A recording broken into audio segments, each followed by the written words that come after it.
All right, so tonight we're playing some Astonishing Swordsmen and Sorcerers of Hyperborea. Um, this is a great retro clone, as they say. Oop, gonna hear myself twice. Hold on. Stop that. Okay, someday I won't do that. We're actually running running a module from a Dragon magazine from 1986. It's called The Frozen Lands, or The House in the Frozen Lands. So modified for this system, which wasn't that difficult. So what's great about this is it's basically a 1E clone, so any first edition stuff really ports over really easy. But our heroes, as it would be, have been sent on a mission deep in the Spiral Mountains, which are kind of in the center of Hyperborea.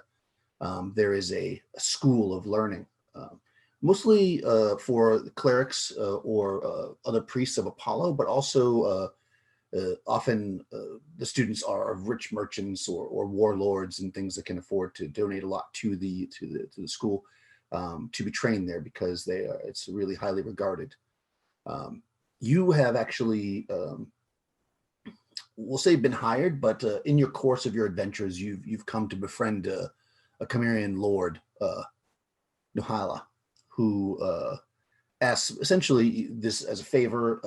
Though he's also going to reward you with treasures and stuff, to just head out there. It's a bit of a dangerous trek, about a week or so through the frozen tundra, to speak with the headmaster.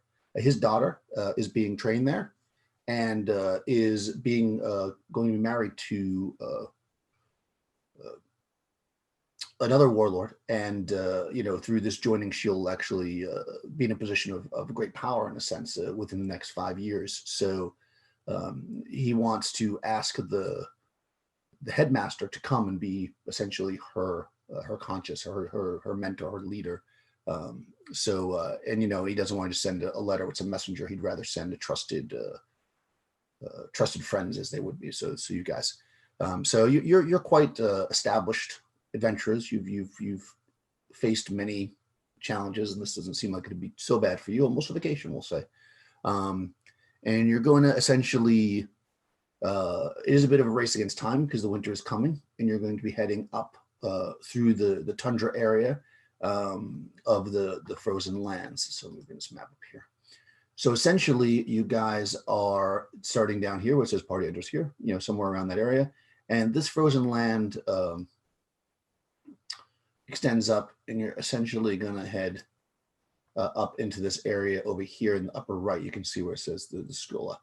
So you've got kind of two options. There's many options, of course, but if you were to take the most direct route, it should take about 7 days exactly to make it there, assuming you don't have any, anything to slow you down. If you were to follow the river, which you can see running along the left-hand side, it's going to take you somewhere around 10 or 11 days. You will have more access to water for sure, clearly, and probably also, easier hunting, since you've only got about a week's worth of rations or so we're able to fit on your dog sled. So that's kind of up to you how you want to go. The more direct route, you may find yourself, wanting for water. The longer route, you may find yourself in more danger. So that's kind of up to you. As you we'll start you guys at the pass down here at the bottom. You're coming in between the mountains. You've got a sleigh pulled by 12 hardy dogs, loaded down with your equipment, tents, any extra gear that you don't have on your body. And one of you is riding the sleigh, which I don't think we determined, but you can tell me. And the other two of you are riding on light horses as you kind of come into this pass. And let's do a little quick character introduction, and let me know what you guys think you want to do as far as best route. So I'm just going to go left to right for me. So Tony, go ahead and give us a little intro of your character and let us know what he's thinking, or she. I am playing the purloiner known as Kazel the Quiet. He's currently taking a turn on horseback, and as they enter the pass, him and his companions have discussed which route to go. And when they ask his opinion, he shrugs his shoulders because they will know that the reason he's called the Quiet, he doesn't say much. He's more action than words. He constantly fights the battle between serving his god Rael the god of thieves, and trying to maintain some balance of doing that and not going completely chaotic himself is things he's seen. He hates the cold, this bitter, bitter cold land they are fixing to enter, worse than anything. But he pulls this cloak up around him even tighter to hide his face and his features even more. But if you would see him, he would be a fairly handsome man from the common race. He looks back towards the other two and he points both directions of which way they're supposed to go, waiting for one of them to make the decision. That is Kazel the Quiet. Excellent. So as Kazel kind of points, trying to decide, what did we decide? Let's have Crystal introduce her character. I'm playing a Simonik. For some people, that name is a little too long and hard, so sometimes people just call him Nick for short. He is a shaman. He wears these these furs over his body, like that cover his entire body. They are a holy clothing for him that he is supposed to also wear. And as with his people, he wears this mask. This mask for his people shows how basically they are all equal in the eyes of Cthulhu. How they were all just basically ants to be slaughtered upon his awakening.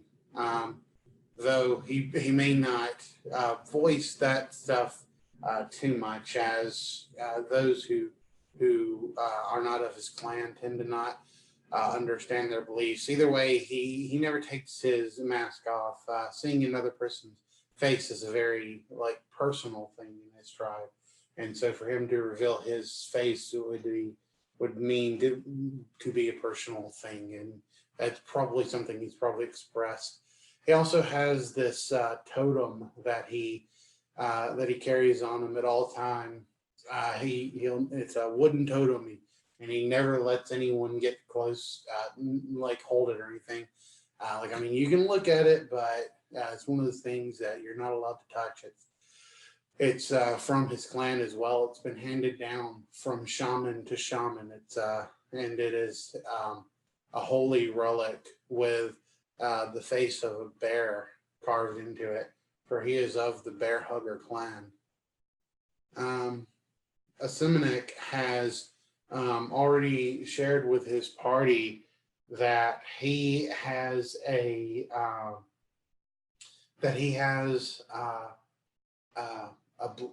blessing that he can use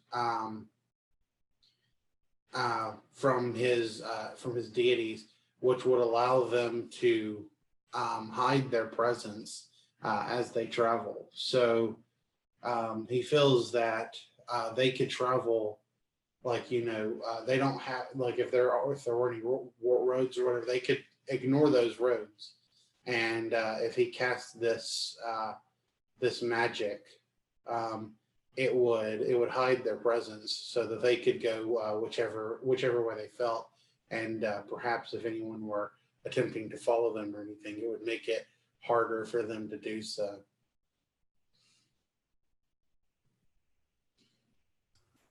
Nice. Okay. So we turn finally to Russia's character, last but not least.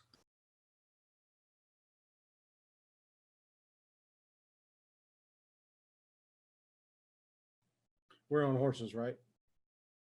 Are you? Crystal did not state whether or not Asimonik was on a horse. Well, I'm. Asimonik has a horse, but I imagine for now, since they're just getting onto the roads and stuff, perhaps Asimonik is only leading his horse he is a shaman, a druid, magician shaman. So he has respect for his animals and such, and so he wouldn't wish to push his horse too hard. Okay. So, and one last thing before I do my introduction, where is can you show me on the map again? You said we were trying to decide which way to go. You see the arrow at the bottom? Oh, okay. That's what, yeah. Yeah. Oh. So you got about each hex. I mean, it's maybe hard to see there. Each hex is basically you'll hit the tip of that river at the end of today's journey, because you'll be able to travel 2 hexes in the day. So at the end of today, you're going to get to the river, and you'll have to decide then whether or not you want to follow the river. I mean, you can follow, essentially, if you were, I can't draw on the map, so it's hard to say, but if you were to follow if you go straight up, basically north, and then bear to the northeast, essentially, and go the most direct path to the school, which is over here in the top right. You see it there? Yeah. Then it will be shorter than if you were to take the loop and go around the river, essentially. Actually, let me see if I can shrink this down so you can see the whole map at once. Okay.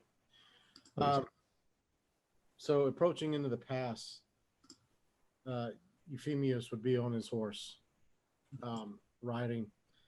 Anyone who had paid attention would have seen that Euphemius, despite being a large man, walks with a bit of a limp and a stiff foot. So he's riding upon his horse. He wears mail underneath. He's swaddled in furs. Definitely used to being in this weather. This is his weather, his kind of environment. He bearded with a bald head. Around his neck hangs the symbol of a Viking man with a bow and what looks like boards or possibly a pair of skis on his feet. Would be the symbol of the god Uller. Also, interestingly, around his neck, you would see 10 leather cords, with each cord bearing upon it a stone or bone pendant, small, about the size of a coin, each one with a different rune upon it. All of them dangling around his neck in an odd display. He rides forth into the valley and just kind of looks down through the valley, and then looks back at his companions, and gruffly he would speak and say, "Let us go, we waste time. I do not wish to be caught in this pass should the snows begin to fall."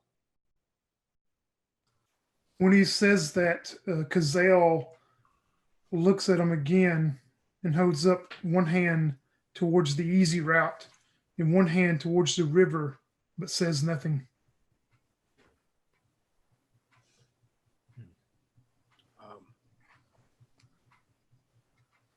So he would look at Asmonic or Nick and say, if we follow the river, there will be an abundance of food, or we can head directly across the fields to cut time. And he kind of eyes Nick's dress and assumes that he too is used to being in the tundra. And he's, "What do you think?"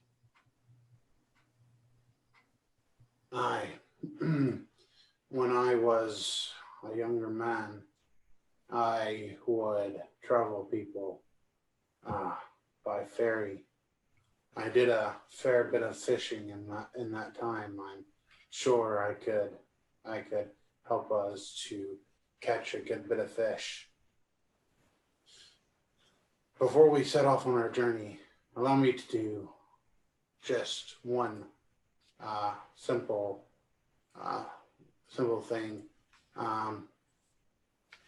I will send forth word to the temple that we shall be there within a few days. Gazelle kicks into his horse without saying anything and heads towards the path going towards the river that way. Okay.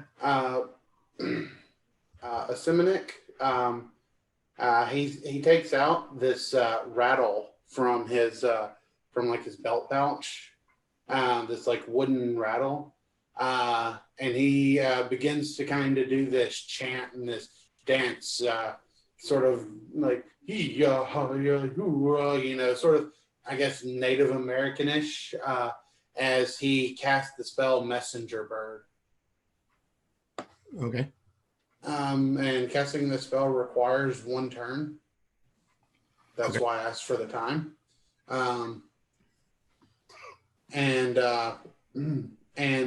Let's see. If there's a bird, it calls forth a tiny bird, such as a finch, a sparrow, or a titmouse. And if there's no such bird within 1 mile, then the spell will fail. Okay.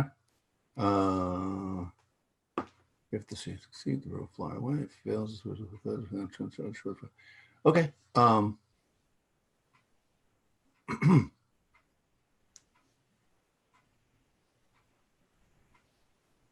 Okay. So the question is if there's a bird around. Well, I mean, finches are around the wood. Let me see. We'll give you a 50-50 chance. Yeah, a small finch arrives. So you're doing this. So just to be clear too, because I think we had a little confusion. There are 2 horses and a dog sled. So since the other 2 said they were on horses, you have the dog sled with you, a civic. So you're doing the ceremony. Are you waiting for the ceremony? No, Gazelle proceeds on to scout out ahead of him. Yeah. What's your character's name in Rush? I'm sorry. Vimios. He's going to watch with great interest, actually. Okay, that's cool. Okay, perfect. Yeah. And the bird arrives. I guess it gets a saving throw. Yeah. I mean, that's going to get, I don't know, 18 will save. I can't imagine the bird. No, it fails. Okay.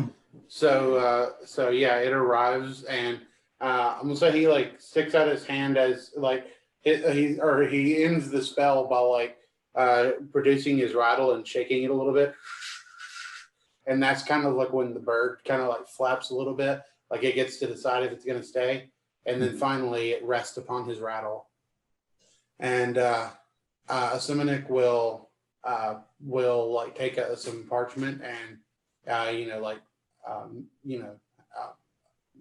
write out a message basically saying, we've arrived at the mountain pass, we shall be at the temple within a few days, we're going to take the river pass basically.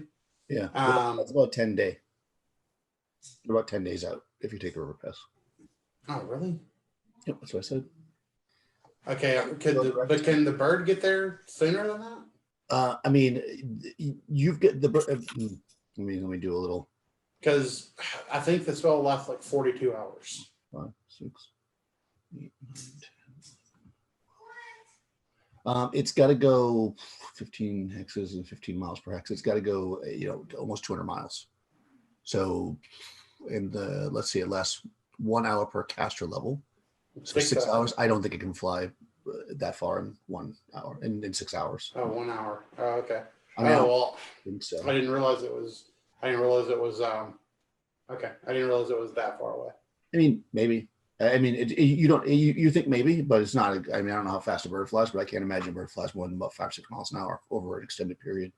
Yeah, no, I'd agree. I don't think it would be able to make it. I'll send it the next day. Since So we get when we get to the river area tonight, I should be able to make it from there, right? Yeah, you're going to travel about 30 miles a day. Okay, so can I just do that tonight? Like, since I've already succeeded the saving throws and everything, can I just say I do it tonight instead of right now? Yeah, that's totally fine. So you start your spell and then you realize that maybe maybe you should wait because of the distance, especially if you're taking the longer route. So you mush the sled forward. And you guys start proceeding. Gazelle, you're slightly ahead. Maybe you get it's a pretty open area. There are some trees and stuff, but you probably feel pretty comfortable, being, let's say, up to a quarter mile away that you could, hear each other and stuff. So you could scout out a bit. And I mean, assuming you want to stay that far ahead, and the day progresses. It's about 10 degrees Fahrenheit. Oh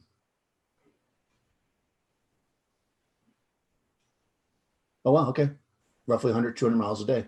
So there you go. So yeah, it would be you could do it actually, Crystal. Oh, I could. Yeah, it looks Okay, like a cool. robot can go 100, 200 miles per day, and you're only flying about 40 some odd miles. So yeah, it'll work. There you go. Oh, nice. Okay, cool. Thanks, Rush. Now we learn. It's like science here. We have math and science. We're all kinds of stuff. All right, yeah. So you do your spell, and you send the note to the school. Very nice. They don't necessarily expect that you're coming, clearly, but so you're letting them know that you're coming, which is nice. So communication here is not so rapid because most people don't have the ability to magic up communications. So that's good that you're able to send it. They'll definitely know now about 10 days in advance or 9 days anyways that you'll be there. All right, good. Yeah, so you travel, the better part of the day. Again, you can make about 30 miles a day traveling, without putting out the animals. You can travel for about 8-9 hours a day, and then you want to set up camp so you don't wear the animals out. But that puts you just about at the tip of the river. So you're able to get to the river the first night and set up camp. It looks like it's going to get kind of cold, but you guys have a tent and furs and stuff. And there's fresh water for the dogs and the horses. Yes.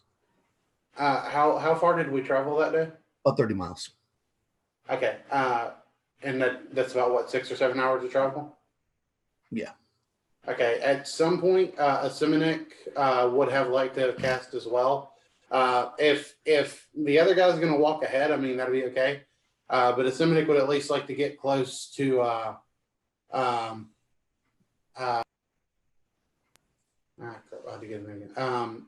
Ephemos, and would ask him to like kind of stay close to him, and we'll cast Pass Without Trace, 15-foot radius. Oh, nice. Okay. So that way they're not leaving as much of a trail from where they're going. If anyone was going to try to follow them, it'd be harder for them. So yeah, I would like to say that with this one, as he gets off the rattle and like he does his kind of chanting and everything, that maybe the snow like comes up from the ground, and like within a 15-foot radius, it kind of just creates this little like bubble, and outside of the bubble, like the snow falls as if it were a snowstorm. Like they can still see through it and everything just fine. But and then like as they're walking, like their feet or their footprints and everything are just covered up and as if they were never there. Excellent. Yeah, that totally works. You've got snow on the ground. It's like the tundra. But there's loose snow because most of your precipitation this time of year is going to be snow. It's not necessarily huge snowstorms, but you definitely have snow falling periodically. So it's loose on the ground, and you can definitely, you're making trail. But the Pass Without Trace is wiping it out as you progress. So yeah, that totally works. Is that of a certain amount of time? You want to cast it all day, basically? It lasts for 1 turn per caster level. Okay. So most of the day. Okay. 6 hours. Yeah. 7 hours, actually. Yeah. Mm-hmm. Okay. Excellent. You're 7th level, right? Fantastic. Yeah. You totally, you don't encounter anything unusual. Like I say, you get to the river. There's pretty good. I mean, you're at an end point of a river. If you want to, actually, just rolled. You might spend a little bit of time kind of looking, and those of you who are more journeymen probably realize that this part of the river, due to the amount of kind of rocks and stuff, is not ideal for fishing, and you kind of look and there's not much there. So you do have to tap into your rations for the first night. But you have water, so that's good. And you can fill up your skins, and the dogs and the horses can drink and eat as needed. How do you want to do, or do you want to do like guards at night, or when we go to set up camp, mm-hmm. A Simonik says, I have magic once taught to me from my village. I shall help us with a camp, and he will. Let's see, how do you want to do his magic? What should be different? I'll say he does like these these deep chants that sound still like Native American, but without the dancing and the rattle this time. It's just the like the chants sort of like out in the wilderness, and he's still sort of like doing a dance, but these magic dances are just a bit more like elongated and like seem a bit more like not as ritualistic as when he does his druid magic. And either way, he casts Tiny Hut. Okay. Okay. So you're gonna cast Tiny Hut, and that keeps the weather good, right? Yeah, basically does a lot of it. Let me find it again. Oh. It helps with the weather because it is definitely gonna get cold. I mean, you guys have at least at this moment, you have facility to tents and so on. But a hemispherical globe of force is evoked by the caster, surrounding him and protecting and providing shelter for as many as 6 companions. The tiny hut is 15 foot in base diameter, with walls that are an apex of 7.5 feet high. It has an opaque exterior, but from the inside walls appears transparent, allowing its inhabitants to see outdoors with perfect clarity. The interior temperature is mild and comfortable, about 70 degrees Fahrenheit.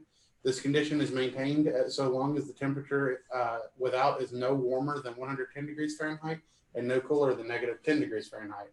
For every degree warmer or colder, the interior temperature of the hut will rise or drop accordingly. A lambent light emanates from the interior ceiling upon the command of the caster. The tiny hut can survive winds as strong as 50 miles per hour, though anything more powerful will destroy it. It will withstand rain, sleet, hail, and snow, but the hut is vulnerable to attack. If struck, it can sustain only 6 HP of damage before it is destroyed, whereas the caster's companions are free to enter and exit the tiny hut. Once the caster leaves, the spell will terminate. okay, yeah, so it keeps you nice and warm, basically. And it lasts for 2 hours per caster level. Oh yeah, that's perfect. So that's all night. I just realized that one turn is not an hour. No, one turn is 10 minutes. So that Pass Without Trace actually only lasts for an hour and 10 minutes. Oh, okay. Sorry. The other one was one upper. Yeah. So because even though the weather outside drops, gets colder, you're inside the hut, and the animals that you have are from the northern area, so they don't really have a problem with having it being a little bit colder. How about do you want to put up any guards or anything? We're just gonna sleep. What's your plan? I imagine we probably should go like a 1, 2, 3 type thing. Euphemius would volunteer to take the first watch. Okay. And real quick, while when everybody else beds down, he would, after eating and all that, he would squat by the fire and take a pouch from his belt, and he would which he's got some twigs, and he would go ahead and do the casting of the lots. And the question that he would ask as he cast these bones out on the ground would be, which direction would be the safest and fastest to travel? River or field? Okay.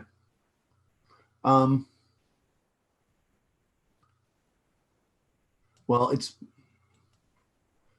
you basically have to ask as if it's going to be good or bad, right? Okay. So you have to basically. So I would ask if traveling across the open plain is it just bad or good, or can I say would this be? Well, if you said something like would traveling across the open plains be a benefit to us, then what I would be able to answer as the spirits is whether it's good, bad, or it doesn't really make a difference. Like that's basically your. That's kind of what I'm looking for. So yeah, that would be what I'd ask. I'd say is traveling across the plains a good idea to get us there quickly and safely, or safely. Okay. Safely is the stress part. All right, safely.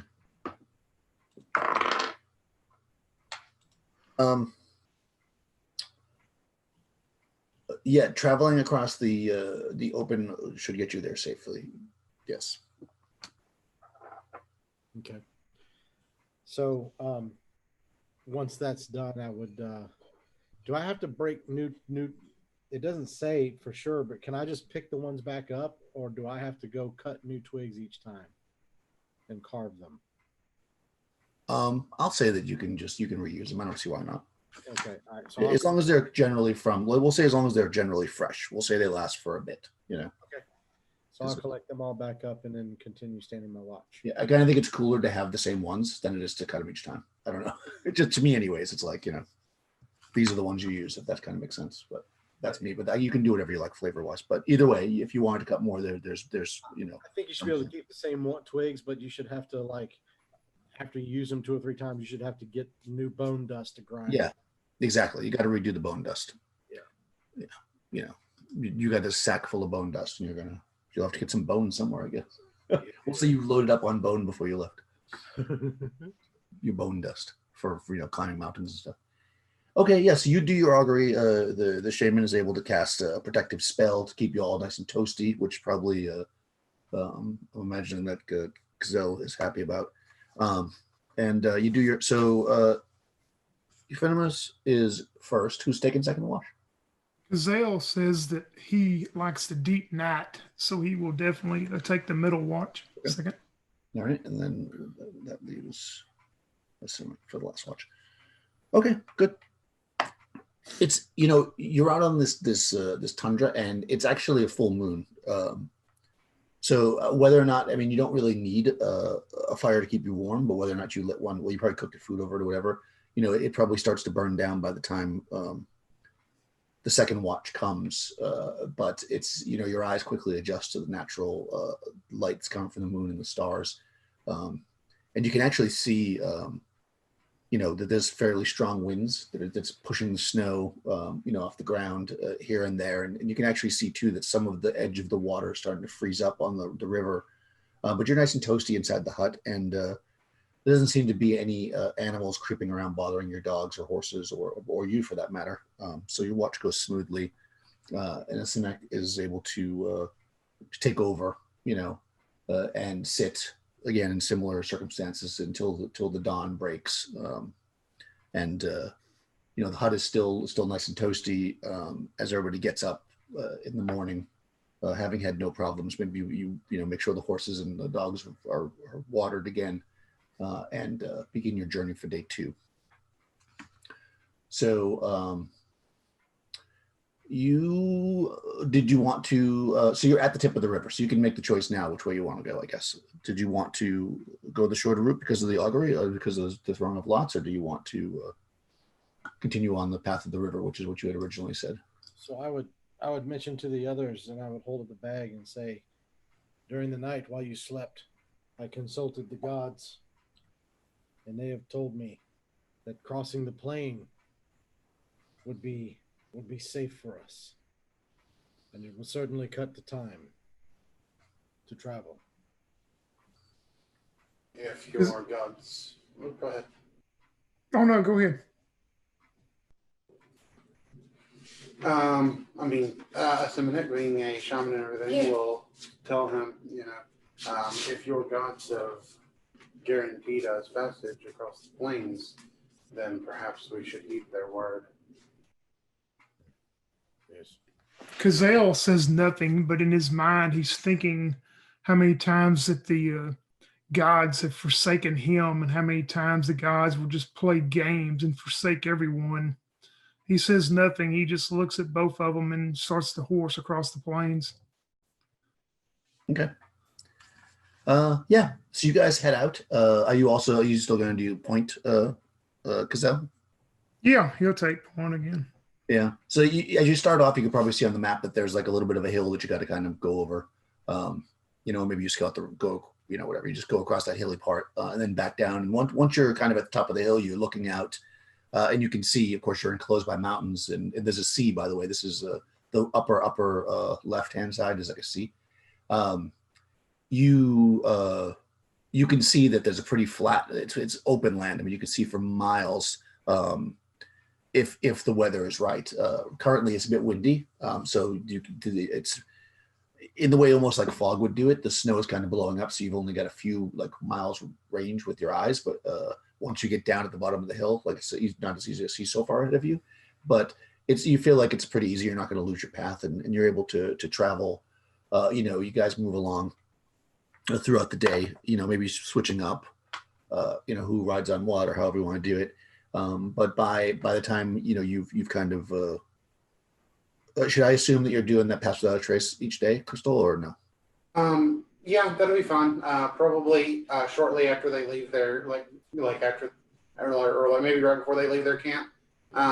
Because it only lasts for about an hour. So He probably wants to cast it kind of early. So if anyone found their camp, it would be hard to tell which way they went. Okay, that makes sense. All right, so you do that, and you guys, between the two that are back with the sled, one of you guys takes the sled, the other one the dog, whatever, or the horse, whatever, and you move the vehicles up, following ahead, and yeah, you see the same thing when you come off top of this hill. You can see for miles, and actually, you're probably seeing the back of Gazelle kind of entering this kind of more.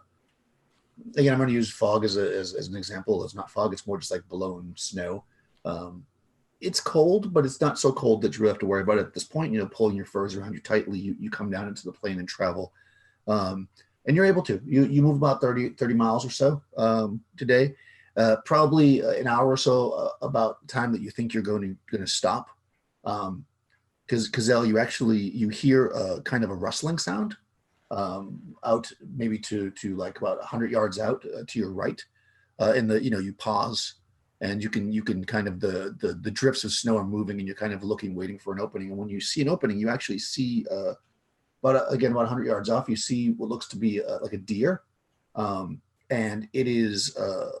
It looks like it's got two of its legs, like its back legs, are like sunk into some water or something, so it's stuck, and it seems to be it's trying to pull itself out. Zale, of course, says nothing. He just starts his horse that way at a little bit of a trot. And, when he gets a little bit closer, safely enough to where he can see the general area, he gets off of his horse with his light crossbow. And, he looks to see, is it icy here? I mean, can he tell like he's stepping on ice? If you approach it kind of from the side, you think you'll be all right. It looks like it fell through. You definitely want to walk cautiously. Certainly, you probably wouldn't want to be on your horse at this point. You can't tell, like it's solid. If you stamp on the ground, it feels solid. But yeah, if you approach slowly, you think you'd probably be forewarned if you were to go through the ice. He laughs to himself. Of course, no one can hear it or see him, but he laughs to himself, thinking that the masked shaman had promised to get him fresh food every day, and failing at the river yesterday, the shaman unable to get to the river to get fresh fish for him. Gazelle lowers his crossbow at this deer and says, "Thank you, Rael. You have provided today. You have not forsaken us." And he pulls the crossbow and kills the deer. Okay. Yeah, nice. The deer's stuck there. You take a nice long aim and shoot it, in the most through the heart or whatever, and a few seconds it just drops. Yeah, and he's never looked behind him to see if his companions are coming that way or what they're doing. He just slings his crossbow and starts kind of out that way to see if he can drag it back himself. Yeah, so you head towards the deer. Right around that time, you guys see Gazelle's horse, without him on it, and then look around and you can see that he's approaching a deer that it looks like he took down. Yeah, well, as soon as I see that, I would hop off and kind of hurry myself over there to help out. Okay. When you get to Euphemius, Gazelle sees you and he holds his hand up for you to stop because he knows you're a large, heavy man and he doesn't want you walking on that thin ice. Yeah. I was okay. Dominic would want to go there as well. Would he see the? I mean, and the Simonik is actually his race. He's a Esquarian, Esquimaux. Eskimo, yeah. Yeah. So I would say like when he'd get there, about the same time that like Kazel would hold up his hand, like and of course Euphemos is also familiar with cold lands, so they're probably all kind of like at the same time, like they're nice. Oh, okay. I mean, I'm just saying because like I was thinking anyway. Okay, I don't know. Okay. All right. So yeah. So I'm assuming you stop, Feminist. Yeah, yeah. If he holds up his hand, and of course, I'm used to what's going on, so like I'm like, oh, there's ice. Yeah. And when I see these smaller Nick come by, I'll just say something to the effect of, throw me a rope if you need me to help pull it out. Yeah, and you realize, I mean, you would have, as you get closer, maybe realized, because once the deer was kind of flat, it was harder to see that its legs were through the ice. But now that you're looking at it, it's more clear. Yeah, you're able to pull it up, by yourself if you want. The ice is fine. It looks like it probably fell in and broke its leg. You realize as you kind of pull it out, and then it just couldn't lift itself back up because one of its front legs is actually broken. So the ice is actually frozen over it throughout the day. And you're able to, you don't even have to hack off like the legs that are in the ice to get them out because it's pretty solid at that point. And you're able to recover the deer and have, fresh meat for your camp tonight. A Simonik would maybe say a quick prayer, thanking nature for its bounty and and everything. And Yes. yeah. Excellent. Okay. Yeah. So you're able to, I'm assuming, we're just going to assume the same guards and stuff, unless you guys want to change something. So you all set up, and I'm guessing you're doing the hut again. Yeah, and also if there is frozen ice on that deer, a Simonik can cast melt ice to get any ice off of it and thaw it out, I guess. Okay. Yeah. I mean, it's only on the legs that were kind of in the water. If you want to do that, you can certainly do that, and as opposed to hacking the legs off. I don't know did you hack the legs off when you were over there, Gazelle, or did you? Well, you said they were frozen in the Yeah, the ice. legs themselves were frozen, like in the ice. Like you tried. Oh yeah, he would have tried to hack them off then. Yeah. So at that point, I don't think you really need to melt the ice, but I mean, you can go back and melt it if you want water. But you wouldn't be able to get the deer out. I mean, we could, if we need water, we can pack snow and then I can do no ice. Yeah, for sure. You have 5 days worth of water, so you refilled it, so you've only used 1 day's worth so far. So you and the dogs and stuff, they just eat snow. You guys are able to set up your camp again. Yeah. You cook the deer. And you have fresh meat. You can. It would give you 2 days worth of rations at least. For you and some of the dogs, or like 1 day if you want to feed all the dogs the meat, which maybe is a better way to do it. That's up to you. And because you probably don't want to carry the extra weight of the deer carcass. So again, it's a nice bright. It's like the moon was just coming into full last night. It's getting very, very cold now. So you're starting to. If you weren't happy about the tiny hut before, you're very happy now because you realize that if you were out just a tent, it would probably be one of those nights where the person on guard is going to be, freezing by the fire while they're out watching. But within the tent, within the hut, you're able to stay nice and warm, and the night passes really with no other with no issues. You don't really because you're kind of out in the middle of nowhere and the wind is blowing a lot. Again, you can't see that far around you. But never does any animal or anything cross your path, nor do you hear anything. And when the morning breaks, you're rested and everything's still fine at the camp. And we're into day 3. Yep, Gazelle will just head out again on point. Okay. Yeah, so you guys, day 3, you're heading out. Now you're out in the middle of the main kind of tundra area. And you are traveling again, you're a bit ahead. So because of the way the wind is blowing and such, like I said, occasionally sometimes you guys can see Cazelle, sometimes you can't. But he's never so far away that you couldn't hear if ever you call back to them or whatever. It's kind of almost surreal because you can't, like I say, you can't see that far in front of you, and it's almost like being in fog all day. And you travel throughout the day, that the day is getting on because it starts to get darker or whatever, and you're getting tired, but you never really see so much in front of you to see much going on. And once again, Gazelle, you notice something stuck in the ice near the end of the day. This time, though, it's face down, and it appears to be a person. About 100 yards or so ahead of you, you see a person. They seem to be face down on the ice. They're wearing like looks like black robes. You don't see any other like gear on them. You just see like a person wrapped in black robes that's just flat in the ice.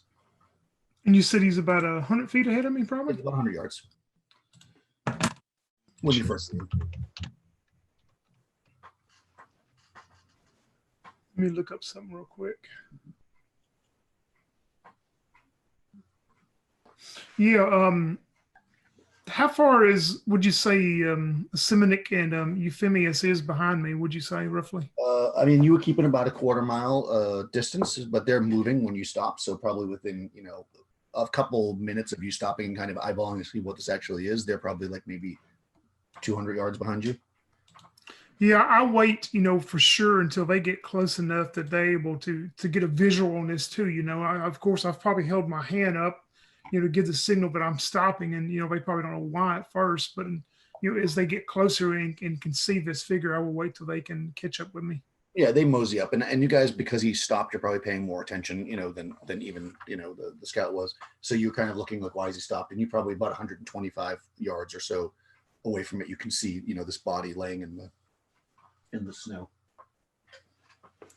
I look towards the other two as I get down off of my horse, and I leave my crossbow on the horse, slung around the saddle of the horse, and I will pull out 2 daggers from underneath my cloaks, and I turn towards Yosemite and I go, "Stay, watch." And I'm going to start approaching this figure. And when I get within 60 feet, I want to cast a Detect Evil. Okay. See if I get any emanations of evil that's coming from that area.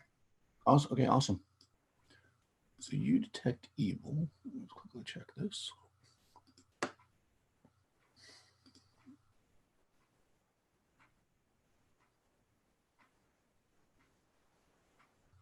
Find it.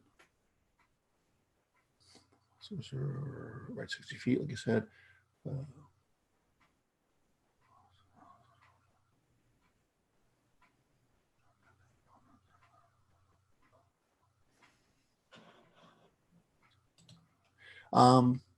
Yeah, you don't sense anything like that. Yeah, he'll slowly keep approaching the body. It's still not made any movement. Yeah, I mean, you creep up on it, and it does not. I mean, you can actually see as you get like within, because you were 60 feet there, when you get like within about 30 feet of it, you can actually see that even though it's in a black robe, the back of the robe is even blacker, if that can be. And as you're kind of like squinting, you actually see what looks like a wound in the back of the person, like they've been stabbed through the back. Would I recognize this robe as far as like belonging to any type of priestly order that I would know of, or is it just a general type of? Yeah, I mean, that. Let's see.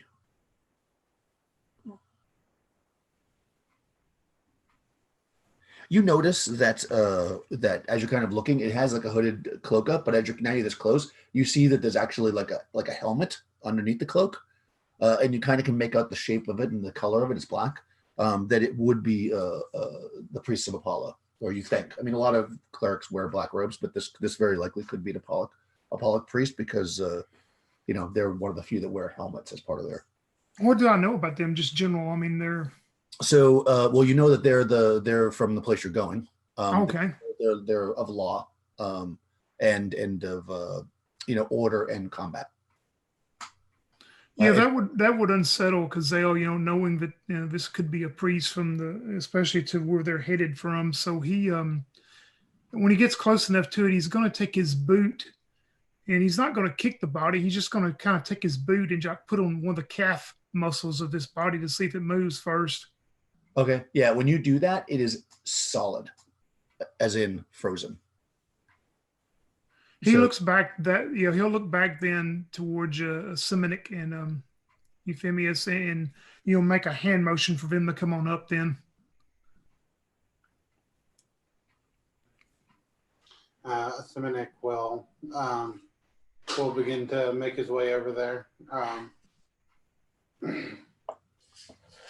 I assume that Euphemius is with him as well. Yeah, and I'm sure if they don't recognize the priest of Apollo, he would, point that out to them. Yeah, I mean, there's a pretty good chance. I mean, you're all cleric-ish, although maybe those two are a little bit more barbaric, but you'd probably recognize a priest of Apollo. If not, he tells you. So, I mean, just like many gods, Apollo is associated with a lot of things. Is a warrior god, swordsmanship. Also, though, he's also the god of the sun and healing, and poetry, I believe. Music. And Kazel would, he would make a motion towards them two to help him roll the body over. Since it's frozen, it may take a little bit more strength for them all to roll it over to get a look at the front of them. Is the body like frozen? Like, is it encased in ice? No, I mean, you can yeah, when you roll it, like the whole face is like got ice all around it and stuff, but you're able to do it. Like, it's not physically covered in ice. The back of it's open, actually. But it's frozen, so it's definitely been out here, especially those of you who have had some more experience in the wilderness of the winterlands. This body's probably been here a bit because it's frozen solid. As you flip it over, you don't see any other signs of blood or anything. You basically, a quick examination of the body, or even a little bit longer examination, shows that it looks like it was stabbed, through the back. Yeah, because Zale will definitely loot the body. He'll search in pockets and in robes and look around the best he can to see if he can find anything off of it. Yeah, of course.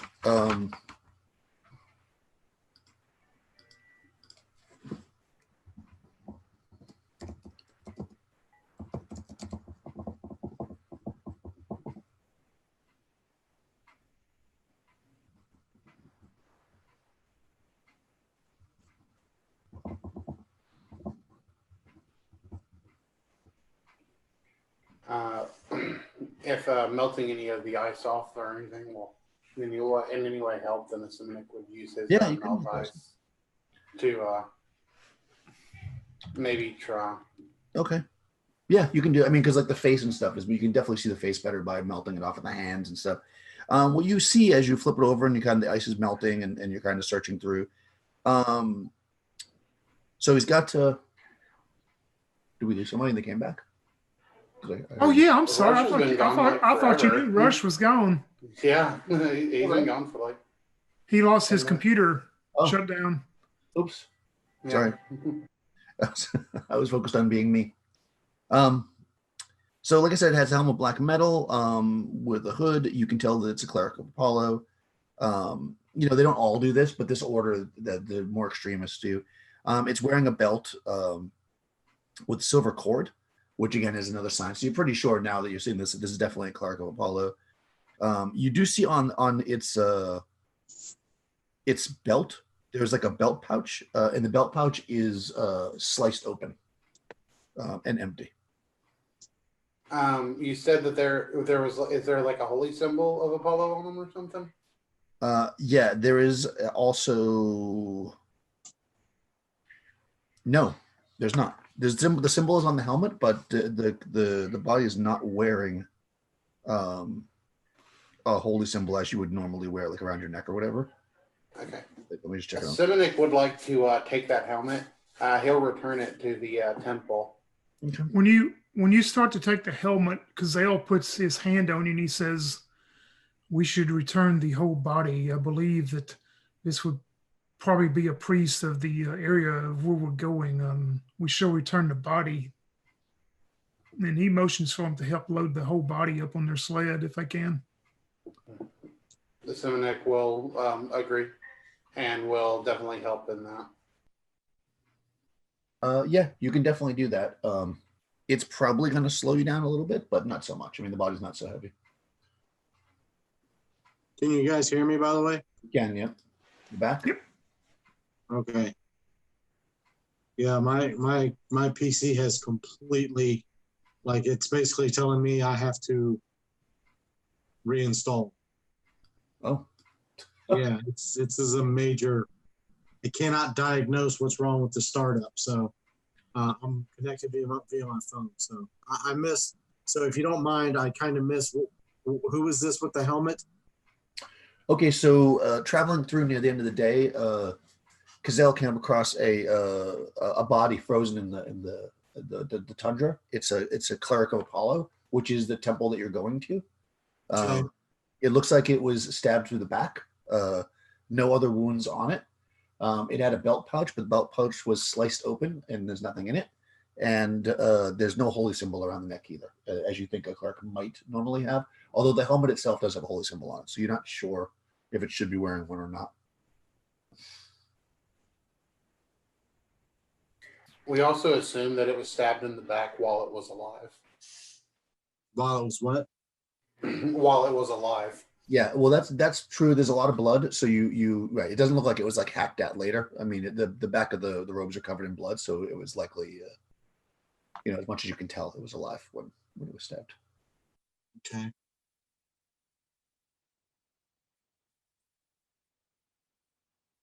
Hmm. We should be cautious when we get to the temple. Perhaps those at the temple may not be who they appear to be. When you say that, Cazale looks at you and says more than he said the whole trip. He goes, "What would make you say that?"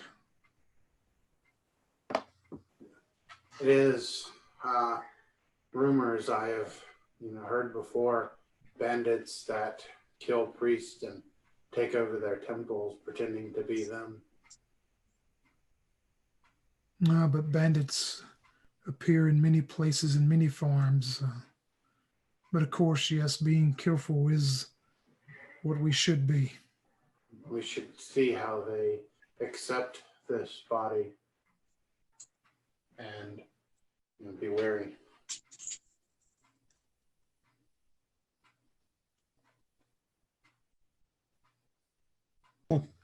Okay. And yep.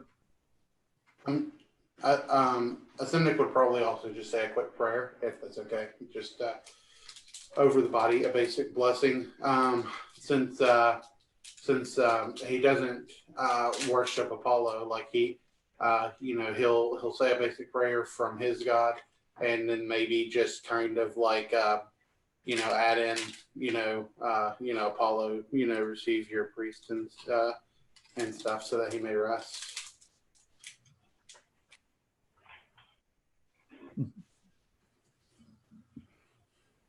Okay, cool. That works for me.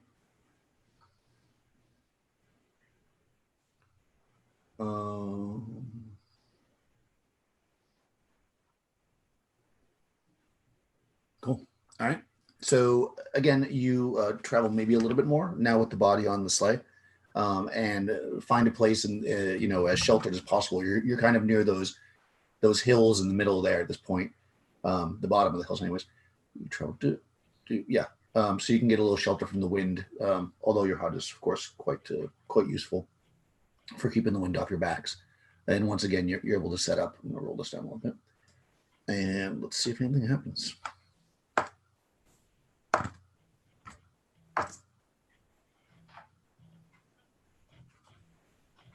So the night passes pretty quickly. You guys are probably a little bit on edge because you found a body that didn't look like it was necessarily taken by by nature, which you might assume that you'd find out here sometimes, but rather by the hand of man or beast, humanoid type beast.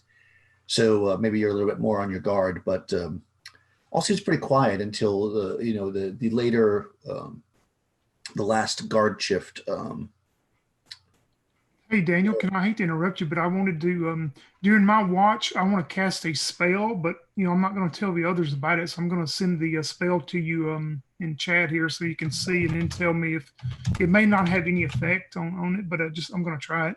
Okay. Did you get my messages earlier, by the way? I did. I'm looking now. I think that's fine, Crystal. You can be that. I was just surprised because that's pretty like I don't want to say evil. Well, that was like that's what my tribe was. I didn't really want to be that either. I originally had written down the other. Yeah. The other one's fun. I just think that's very specifically an evil kind of, so probably. I completely agree, but it said that like the tribes worship that, which is why I brought it up. But I actually had written on my character sheet this one. Okay, that's fine. And I'm casting that on the Cleric of Apollo. Okay. I'm looking now. Sorry. Just. Oh yeah, no hurry. I just wanted you to make sure. Yeah. I figured you probably knew what I was using it on, but I guess I assumed, but you never can tell. Let's see.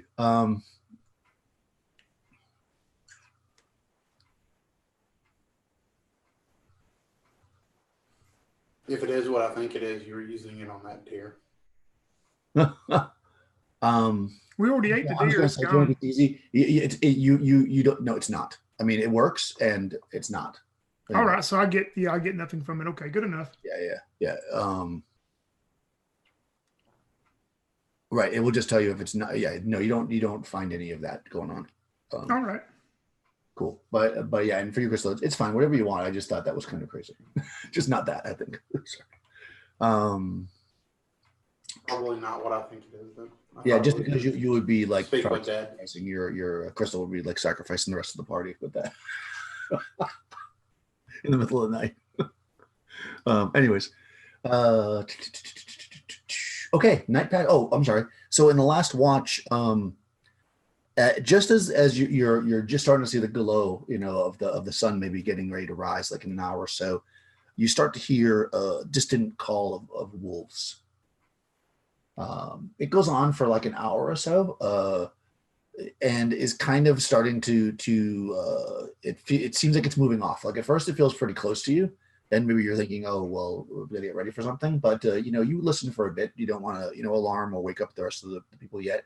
And then you notice that it seems to be moving away. But you hear, and you being, of nature and stuff, you think that, it sounds like a relatively large pack of wolves somewhere is hunting this area. But they don't bother you. And when the morning we're also in my tiny hut, so... Yeah, I mean, you're in the hut. I mean, yeah. Well, you also have 12 dogs and 2 horses that aren't inside the hut.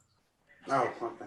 Yeah. So, I mean, you may want to be worried about that, and a body. You may have brought the body inside. That's up to you. I assume you brought. I mean, wouldn't it be better out in the cold where it would stay frozen? I mean, I would think so. Yeah. I mean, I probably wouldn't bring the body inside unless you feel like that's what you want to do. Because it's just going to like defrost and then freeze again, then defrost. That can't be good for a body. So I think, yeah, I mean, you would know, being from the north, it's better just to leave the body out there. Although that is, wolf food. So, but in any case, the night goes by with no issues. And you're off again the next day. I'm just going to assume everything's the same unless you say something different. We're doing a pass without trace in the morning. Cazella's doing point, and you're heading the short way still, right? Yep, still heading the short way unless somebody told me different. Okay. I mean, you're pretty sure you go on the. By the way, just so you know, for total, I'm rolling to see if you get lost. Number one, and also about encounters. You travel again. You're kind of passing through these hills. You go. You probably go like through around them. It's like to go all the ways around would make it take you longer. So you go over them, but not the most slowest way. And you get past the hilly area, and by the end of the day, and you're kind of basically out into the plains again. And periodically throughout the day, all of you hear, the occasional howl of a wolf. It always seems to be pretty distant and short. It'll be like a quick howl and then nothing. And then maybe you tighten up your group a little bit because of that. But nothing seems to bother you as you're traveling. But then, kind of about a little after midday, you hear now more kind of growling / barking type wolf sounds and more howling. And you hear almost like whimpering and like a fight going on. You can all hear it because it's pretty loud, but you figure Cazelle, it's maybe like, it's maybe like 300 yards away. You think when you can really hear it, you're kind of coming over like a hill, and you kind of look down and you can see there's another like kind of hilly area, so you can't see what's going on, but you imagine on the other side of those hills, the wolves are having a fight with something, and you hear what sounds to be a human voice, a female voice, kind of screaming, not intelligibly, like kind of like more battle cry kind of scream, like kind of thing. Yeah, we all could hear the scream, I guess, but if Cazelle's still a little bit ahead, he's going to go that way, but he's going to go slow. He's going to try to approach silently and use some of his thieving abilities to hopefully not be seen or heard as he's approaching that area. Okay. Do you want to do it on the horse? Yeah, he'll stay on the horse until he gets a visual of what's going on. Okay. So what I'll do is I'll just give you like a -2 because you're on the horse, because obviously the horse is not a thief. So you are level 7. So what do we do? Okay. Yeah. So you're moving along with the horse at a slow pace. The rest of the group's already catching up. Assuming you guys are keeping at least the normal pace or going faster, or what are you guys doing in the back? So I guess that would be Rush and Crystal. I'm sorry. Yeah, sorry. Yep. I mean, it's Simonik, I guess. He might look towards Euphemus and just kind of see what Euphemus is kind of doing. He sees that Cazelle is sneaking. Like, would he see Cazelle being slow and like? I'm guessing that, although I don't know, I don't want to put words in your mouth, Tony, that maybe you made some kind of a signal to them, like you have been when you stop. But that's up to you. Yeah, I mean, I would have made one, but yeah, they would definitely see that I'm not, going at a fast pace. Yeah, he probably like puts his hand and then starts moving slowly. You can see him walking the horse versus like riding forward at normal pace. But yeah, Okay. so you're roughly 300-ish yards away from him. All right. So a Simonik would say, let us go ahead and let Cazelle let Cazelle catch up. He seems to be better, if we were to, distract the wolves first. Okay. Do you want to close the distance to Gazelle? A Simonik would like to basically, if he thinks that Cazelle would be okay with it, he kind of wants to ride like past Cazelle, like maybe even go around Cazelle, so that he can close the distance with those wolves, and then Cazelle would be able to sneak up to a Simonik, and basically what a Simonik would like to do is a Simonik and Euphemus go in and distract the wolves, and then hopefully Cazelle would be able to sneak up that way. Okay. And so I understand. So you're going slower because you start to walk your horse slower, and then the other two see that you're doing that, and they kind of make a swing out to the side to kind of go around and flank. Yeah. If Cazelle sees them come past him, though, he just stops his horse mid-track, thinking, what are they doing? Why are they doing this? And he just lets them go ahead. He stays where he's at. If I'm understanding, Crystal, correct me if I'm wrong, they're not like going like past you, like you're here and they're going past you. They're kind of going like out like this. Oh, I misunderstood her because she said something about riding past me, so I misunderstood. Am I wrong to say that, Crystal? No. Yeah, no. It's more like I'm going out and like around. Yeah, they're swinging out basically. Oh, okay. Kind of like making a U around to. I got you. Exactly. That's what I was hoping, like a pincer. We could pincer. Okay, so that's how I understood. I misunderstood how you put it when you said go on past me. Yeah, that's what I thought at first too. But then when she said about sneaking up, I realized that. So basically, if you want to just put it in direction, like let's say you're going northeast to Cazelle, they're going to kind of go northwest and then kind of circle around, hopefully coming on the other side of the wolves. So you're further back, but you're going faster. So I'm just going to say you guys kind of get to the flanks at the same time, roughly. And as you kind of come up, you guys are moving at full pace and not sneaky, so you're making noise. But Cazelle's, in theory at least quiet. You guys kind of come up over the rise, and you look down into this little bit of a valley, and you can see a woman. She is dressed in, she has furs on, but they look like parts of them have been ripped off, probably, and you can see them on the ground. There's blood. She's brandishing, I believe, a sword. Let's check for a second. She's brandishing a sword in one hand and a dagger. No, I guess you can't do that. You can't do that. So she's brandishing a sword in her hand, and she's got again, you can see furs and like a backpack on the ground that's torn open. It's clearly she's been molested by these wolves. You see 4 wolf bodies though laying on the ground around her. And somewhere in the vicinity of, well, I guess you could take a second to count them. There's 8 wolves around her currently, kind of doing the, kind of one runs in and they run back out. They're kind of out around her, like kind of circling her. Would we recognize the way she's dressed as maybe like, probably not me as much as the Seminic or Euphemius is? Would they recognize maybe like she's from some tribe around here or not, the way she's dressed? Yeah, exactly the opposite. She looks more like what you would, at 6th, 7th level, you'd know she looks kind of like your kind of bog standard adventurer. She's probably like of a common race. She doesn't have, any particular northern look about her. So she looks like probably like a traveler. She doesn't look like she's from around here. Okay. Am I close enough if I'm in range of a crossbow or not? You would probably be in long range. That's a -1. Yeah. If you want to move forward, you can. Because they don't seem to have noticed you. Let me see if they noticed the other guys. Some of the wolves, at the sound of your dogs and probably the smell of them and your horses and stuff on the other side, they kind of turn and they seem to notice the other 2 party members. None of them have turned towards your direction though, Cazelle. Yeah, if he could get within a medium range, 120 of the crossbow, still haven't noticed him. He's going to loose a bolt at one of those wolves. Then. Oh, you definitely can do that. What are your other 2 guys going to do? So we'll put you at 200 yards right now. We'll say just to make it an even number. We've been hanging out, so let me ask. What I'm sure Euphemius would have talked about like his skills and stuff. Can Euphemius can he fight well? Like, is he a melee fighter? Yes.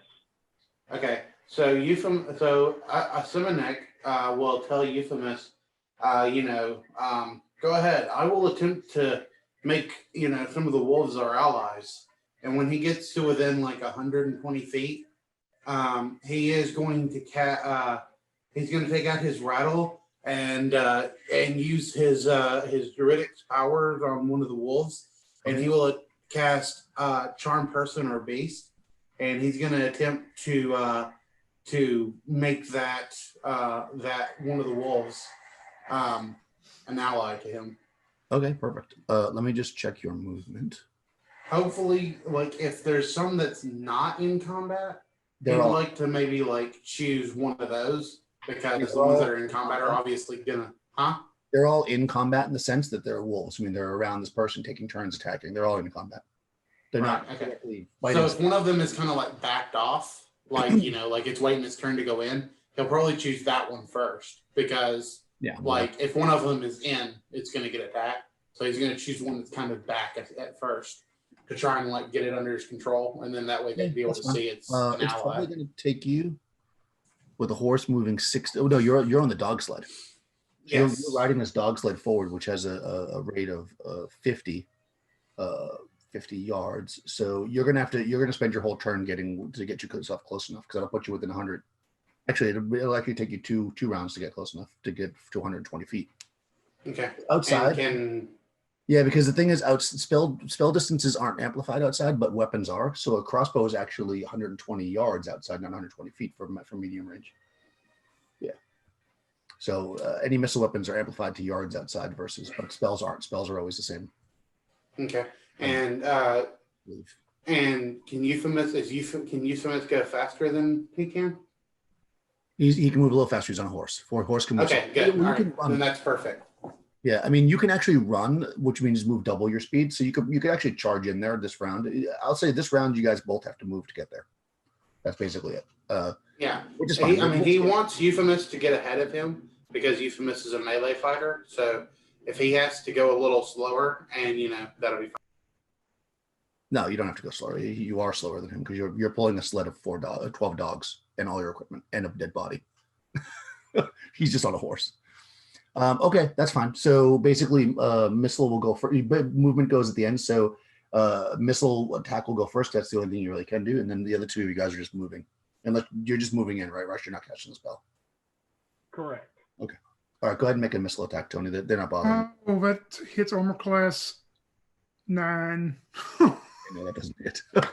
Okay, yeah. So you shoot your crossbow bolt into the area with those, but they're jumping around and yipping and whatever, and the bolt shoots past. There's a lot going on. I'm still going to give it a chance that didn't notice you. Oh no, it does. You shoot that bolt and it like lands like right in front of a wolf, and it turns and looks at you, and growls. But currently they're not coming at you guys because they also see a horse charging in, and 12 other dogs coming charging in. Cool. So I think we'll roll initiative now. So what's everybody going to do this round? Let's go. I'm just going to go in order, and then we'll figure out. Tony, what are you going to do with reload crossbow and missile fire? You have a heavy crossbow? No, a light crossbow. Oh, you can shoot every round. It's one every one. Yeah, so that's what I'm going to do. Okay. Crossbow. Okay. Crystal, you're casting the spell this round? If Asimic is close enough, they can do that. Yes. Yeah, you're there. You're close enough now because you can move closer. And how about Euphemus? I'm sorry. Say that again. What is your plan this round? You're on your horse. You're just hitting the circle of the wolves. So what did you want to do?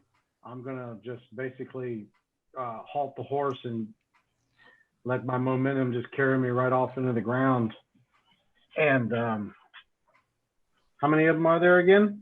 8. 8. So I'm just gonna come right in with my my flail and shield, and that's a 2-handed weapon. Yeah, if you want I'm gonna come in with my flail and just start trying to take them down. On the horse, you're gonna. No, I said I'm gonna pull the horse up and let my momentum just kind of like kick my leg over. So as I halt the horse, I just kind of off onto the ground. All right. So in true Daniel fashion, you can either jump off the horse and then attack in the second segment, or if you want to try to do like a charge and jump off, you got to make a test of dexterity, like a baller. It's up to you. It's just a test of dexterity, not a feat. Just a test, yeah. Come on, if you're gonna live big, live big. Okay, but hold on, before you do that, let's roll initiative. I'm just gonna have Tony roll. All right. 1. Oh, they got a 3. They're going first. Okay, so the wolves, when you charge in with the horse, I'll say between 1 and 2 wolves are close to you. So there's 2 wolves. So you charge between 2 wolves with this horse, and you're about to leap off of it, and they seeing that you're doing that, they turn around and they're. Your character is too far away to be attacked at this moment directly, Crystal, but 1 wolf charges at you, so they would hit you in the second segment if they're going to hit you at all. The one that you saw earlier, Tony, is charging up at you, but you're 120 yards away. It can't reach you. It's going to run all the way to you this segment, this round. All right. So the only actual attack that's going to take place right now is in phase 1 is that the 2 wolves are going to attack. So what I'm going to do, Russ, is that I'm going to roll d20. If it's an even number, it attacks the horse. If it's an odd number, it attacks you. Okay. Because you're on a horse. All right. So the first wolf attacks with a 6, which even attacks the horse, but it misses. And then a 5, it misses. So they're startled by you coming tramping into the horse, and they kind of bite, and they miss. The other wolves are all kind of scattering, and one's going to charge in at the woman. It's her. Ouch. Okay. So she gets leaped upon by a horse. A wolf. I can just see Euphemus's horse just go crazy and run her over. That'd be terrible. Yeah, one of those, she's probably startled as well, and this wolf just jumps up on her, and she gets at one of her arms, and like it's pulling on her arm, and she's trying to swing with the sword. And then actually, I believe Amelia goes first. So go ahead and make your test, Rush. All right. Excuse me. So it's you got to get. So It's a three or D6 under. roll. Yeah, it's a D6. 1, 2, or 3. Yep. I got a 1. Hey. All right. Do it then. All right. So I come off the horse and go after it. Mhm. All right. So this is a rate of attack 1 on 1. Attack modifier is +1. It says. So I got with my +1, I got a 14. Okay. That good enough? I don't know. It's armor class 7. Oh, sorry. Armor class 7. I'm sure it is. Yes. According to this, I only need a 6. I hit it. Then you hit it. Yeah. Yeah. Yeah. Wow, I forgot I was level 7. I'm like, a 6. Level 7. All right. Yep. D10 +1. So I only did 5 points of damage. Okay. All right, you hit it. It doesn't quite kill it, but it does knock it back a bit. I was reading. I mean, it's epic, but it doesn't kill the thing. Sorry. No, it's because I'm on my phone. Like the chat stuff just kind of pops up and then goes away. So I was reading Tony's. That would be funny. Yes. All right, so I mean, if you had a warhorse, you could trample the wolves with the warhorse, but not a riding horse. These things are not. Yeah. They freak out. In fact, we're gonna have to do something about that in a second. Well, you let your horse go, so we're gonna see what happens to it. Because I am evil. Okay, so that was them, and then now it's a missile. So Oh, sorry. and then magic after that. Yeah, is there still a wolf down there that's not in melee with any of them? Yeah, there's Yeah. there's many of them. Yeah. Yeah, because I mean, even though he sees one charging at him, he's gonna take aim at one of them that's down there in the group. I mean, technically, if you want, before you tell me what it was, you could this one because it's going to take its entire turn to get to you because there's 2 phases. You could actually shoot the one that's running at you if you want, because you will shoot it before it gets to you. If you want to do that, that's up to you. Yeah, I'm gonna actually go with plan A. You know, shoot one of them in the group. Okay, Let's go hit armor class -4 nice. for 4 points. Okay, doesn't quite kill it, but hurts it a lot. Cool. All right, now magic goes off. Okay. Would you? I'm sure that's when you're going to charge a charm, I guess. Yeah, that's what I was going to ask if that one. I mean, that seems like the easiest one to do, right? So charm person or beast. Functions precisely as charm person spell, except the effect single person or normal animal. Spell does not impact linguistic ability. Well, that's unfortunate. So I can't talk to you. Target spell, human makes a sorcery save. Okay, so that's a sorcery save. Let me look up the wolf. And assuming it has an intelligence between like 3 and 8, it can only make that save once a week. Yeah, I mean, it's a wolf. I don't think it has very high intelligence. I don't know, it might be weird how where these are like. No, I'm just kidding. No, it's right. All right, so its save is okay. Is second level, which is 16. Okay. Fails. Okay, so the wolf is comes under your. It's like, oh, I want some cuddles, or whatever we'll say. I don't know what we'll say. Yeah, I like to imagine like you guys see it charging and it's like, oh man, he's about to die, and then right when it gets to him, Astomik just kind of bends down and starts like petting it, and it's just like a happy dog. Yeah. So okay, so save fails, the victim views the caster's close and trusted comrade to be protected and defended. Okay, for the duration of the spell, and you said it's once a week, right? Okay.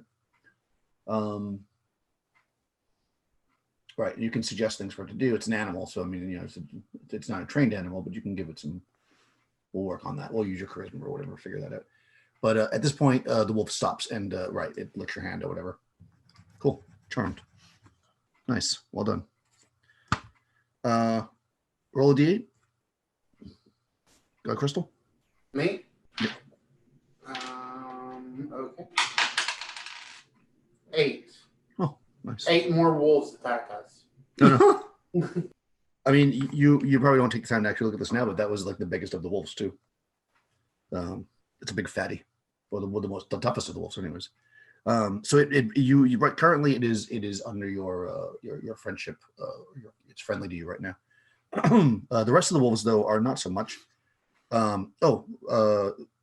And we'll go into the next round. That's it. So we've got currently one friendly wolf next to Nick, 2 attacking horse / Runegraver, 1 charging at it's right at you now, but it didn't get to attack you this round, so it's going to attack our Perlona, and then there's 4 more in the group, and 1's on the woman. So yeah, what do you want to do, Tony?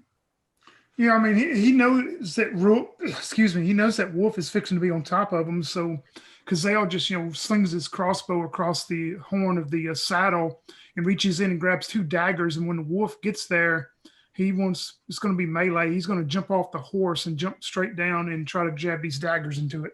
Nice, like a boss. Okay, perfect. Like Rush. I keep calling you Russ today. Like Rush, if you want to leap off and do a test of dex, you can do that like a badass. Otherwise, it'll be the second segment. Yep, I'll do that whenever it's mine. And what is your what are you going to do this round, Crystal? Ask me. Because of Asimek's wisdom, he can cast 2. He can cast an extra 2nd level druid spell. Nice. So he's going to turn person or beast another wolf. Okay, you want to charm another wolf? Perfect. I'm going to get the whole fucking tribe on my side. Yeah. Okay, cool. And how about the mighty Runegraver? So I'm sorry. How many wolves went down that last round? None. Oh, well, I'm gonna keep swinging. Okay. At the same one, I'm assuming. Yes. Okay. So they're going to attack. Basically they're wolves. Let me just check something. Well, we'll see if it attacks. So there's a wolf charging.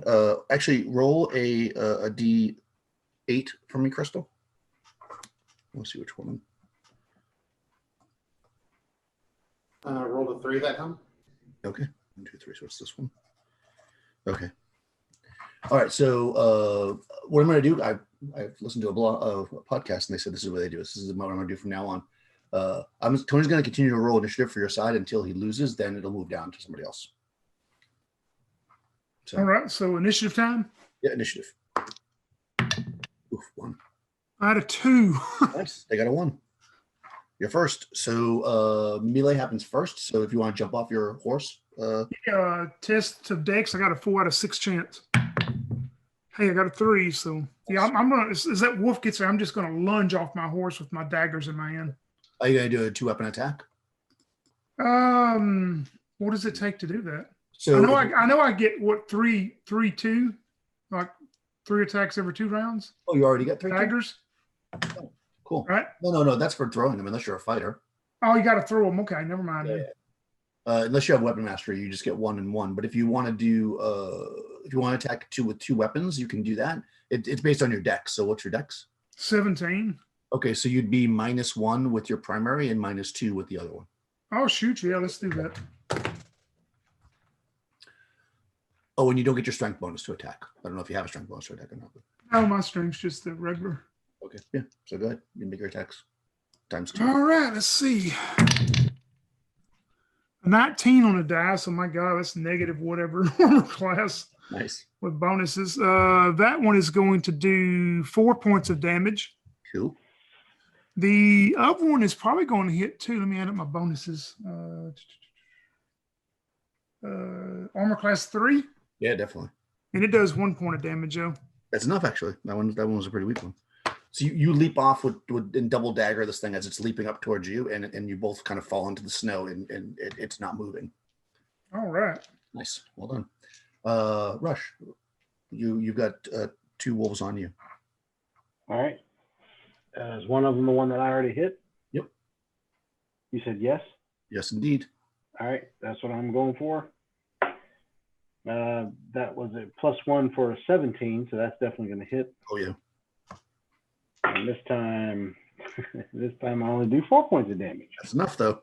So you smash it with the flail, and the wolf's head goes and falls back dead to the ground. Nice. Nice, well done. And she's going to attack. She's also melee. She swings at the wolf that's on her, and does 3 points of damage. It's still up, and that now magic. So it gets a sorcery save,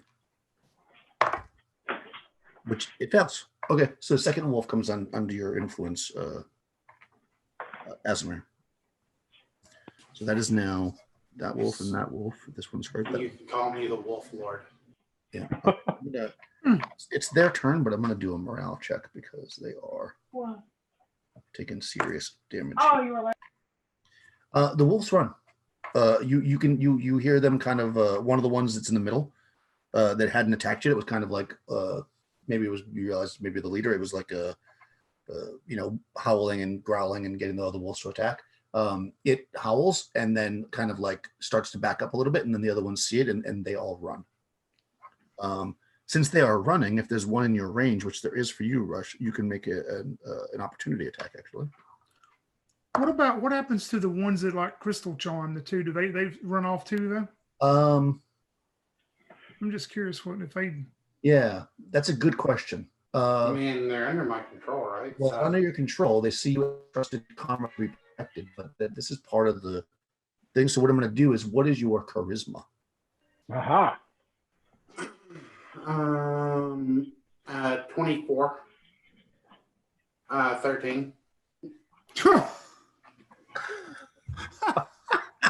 24. Okay.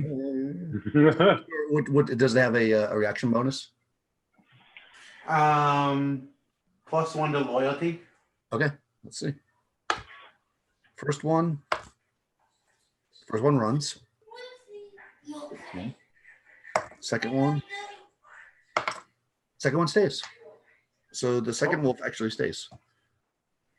Cool. Does he look as healthy as the first one? Not quite, but it's not unhealthy. Yeah, it kind of like looks and then starts to look a little bit confused, and it stays. It's not walking directly up to you, but it's not running away either. It's kind of like looking where the other ones are running at this point. Astomik will look at it and go on, join your tribe, join your family. Okay, all right, yeah, it runs off. Well, nice. Zale will, mount his horse again and, start riding, not fast, just a normal pace down towards the group of them where the rest of them are. Okay. Yeah, I mean, you leaped off your horse in the middle of a wolf attacking, so let's see if your horse stayed. It did. Bummer. I mean, good for you. Bummer. Yours stays. Oh man, I didn't get to screw the party over even more. They both stay. Damn it. Well, you did charge horses into a wolf attack. You look and you see this woman. She's kind of fallen to her knees now. There's blood kind of pouring out of one of her arms where she was attacked. You can see, like I said, this fur is like all scattered around her, kind of like the wolves were probably attacking and ripping at her, and those furs probably saved her from actually being harmed too much. But you can see she dropped her sword and she's kind of like, not to sound like an asshole, but yes, because now I get to do one of my cool priest shaman things that I wanted to do. okay. Well, hold on. So, Okay. I'm sorry. So she looks up at Rush, who's the closest person to her. Okay, go ahead. Says, sorry. Well, my question is, OOC, was your cool shaman thing have to do with healing? Yes. Okay. In that case, I'll reach down and pick her sword up, and I guess I'll kind of hold my hands out to her like easy, and I'll offer my hand to kind of help her get up off of her knees, and I'll ask her. I'll say, "Are you okay? Can you walk?"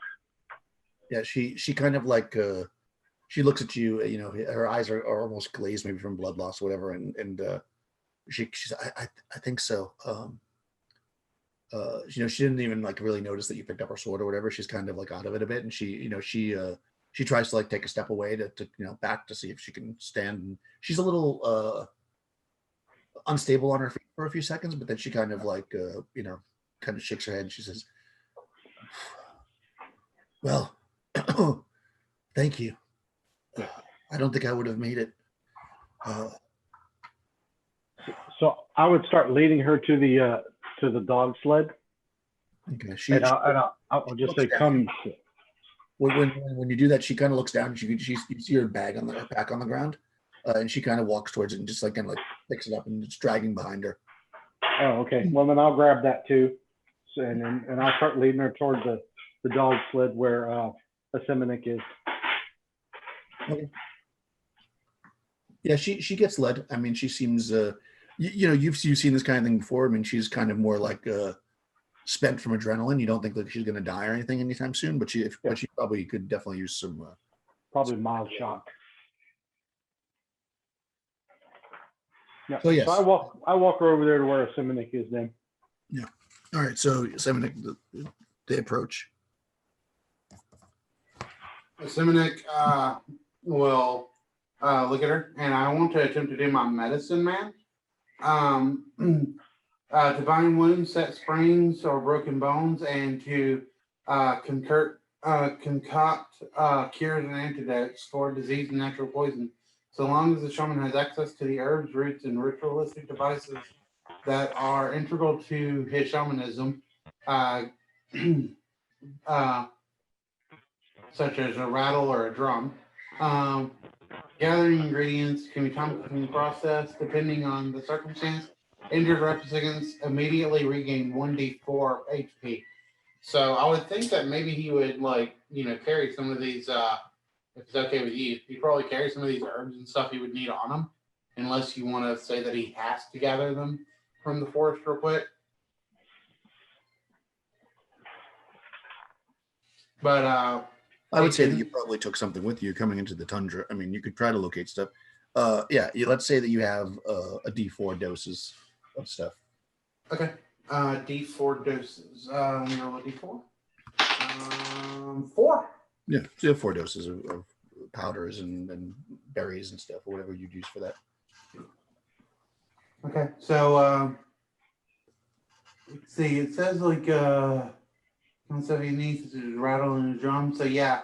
So I would say he'd probably like make room and ask her to lay on the sled, and as he's looking over the cut in her arm, he reaches into one of his packs and maybe takes out a leaf and he takes out this it looks like a cigar, and he lights it up and he takes out his rattle and begins to shake it over her as he's doing this kind of native chant, and he lights up the cigar looking thing and inhales a bunch of smoke and kind of blows it over her wound to disinfect it, and then he begins to crush these berries in his hand and stuff in his hands and spreads it over and wraps the leaf around the cut, and she will recover 4 HP. Yay! Nice. I love this D4. This is my favorite D4. This is this is one of those 12-sided D4. I mean, you can see that. Excuse me. That definitely healed her up a bit. I mean, she's not back to full health. You can still see cuts and such on her, but she's she says you can see though now that her it certainly helped get her stabilized, and she thanks you, and she says, "Oh, thank you. I am Loha. I traveled north in search of treasure, and Glory, I guess. Well, there's not much glory in being dead, like the rest of my party. And I was just trying to get back to civilization with the few treasures I have when these wolves came upon me. They scared off my horse.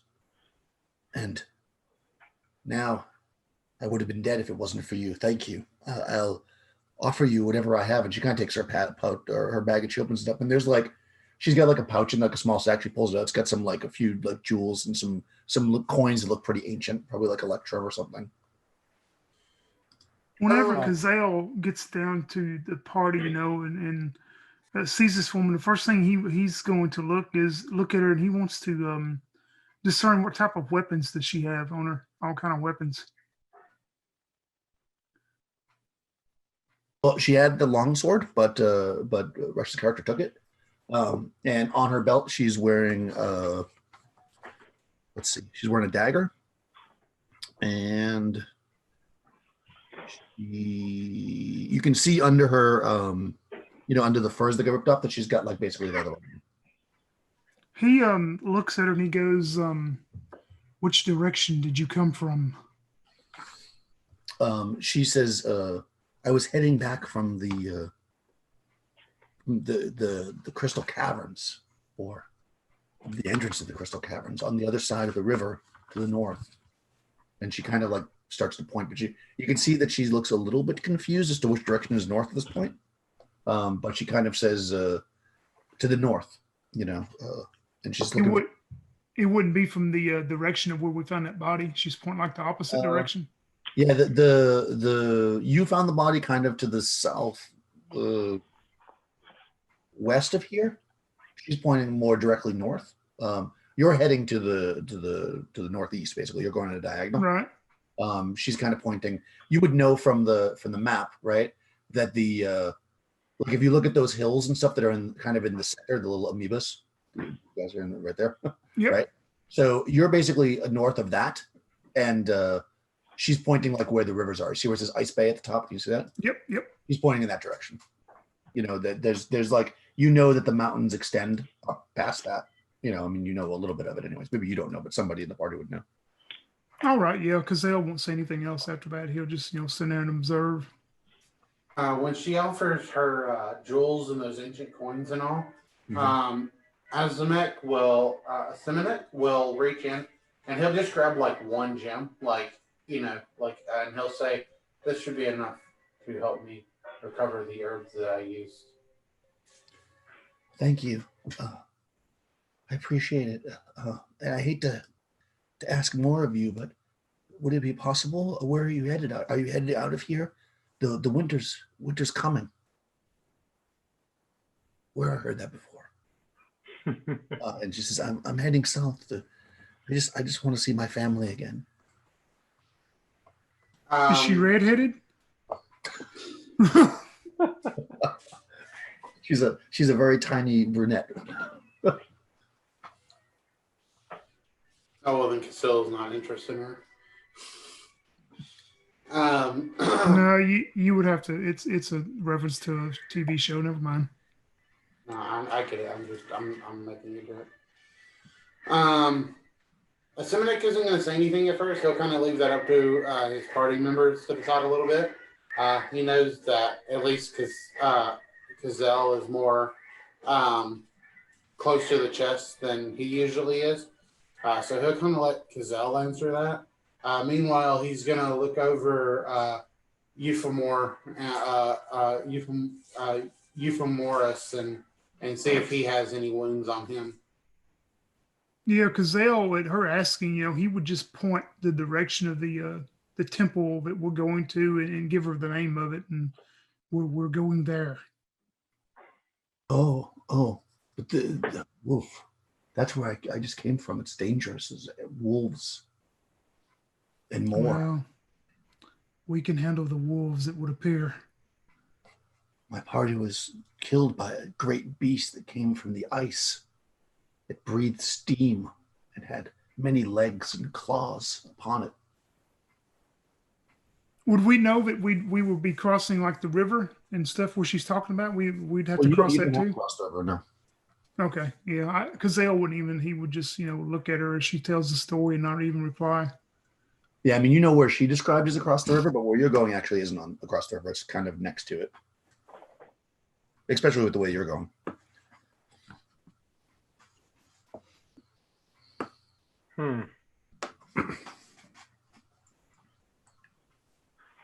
Beast from the ice that breathes steam, you say? Yeah, I mean, it was a pretty high level event. Was Euphemorus injured at all? No. You just really want to heal somebody. And Kazil was not either? No, I took care of mine. It's literally a party full of clerics. Everybody's just trying to heal each other. I just think my medicine man is cool. Like, I just love that. Like, I think that's such a cool little feature. Like, I just like take these herbs and shit and like, buying people's wounds. Like, I love like the whole shaman thing of like dancing around someone and like shaking a rattle and stuff. Is this a good time for a Bible break, Daniel, or not? Perfect time for that. Let's take 5.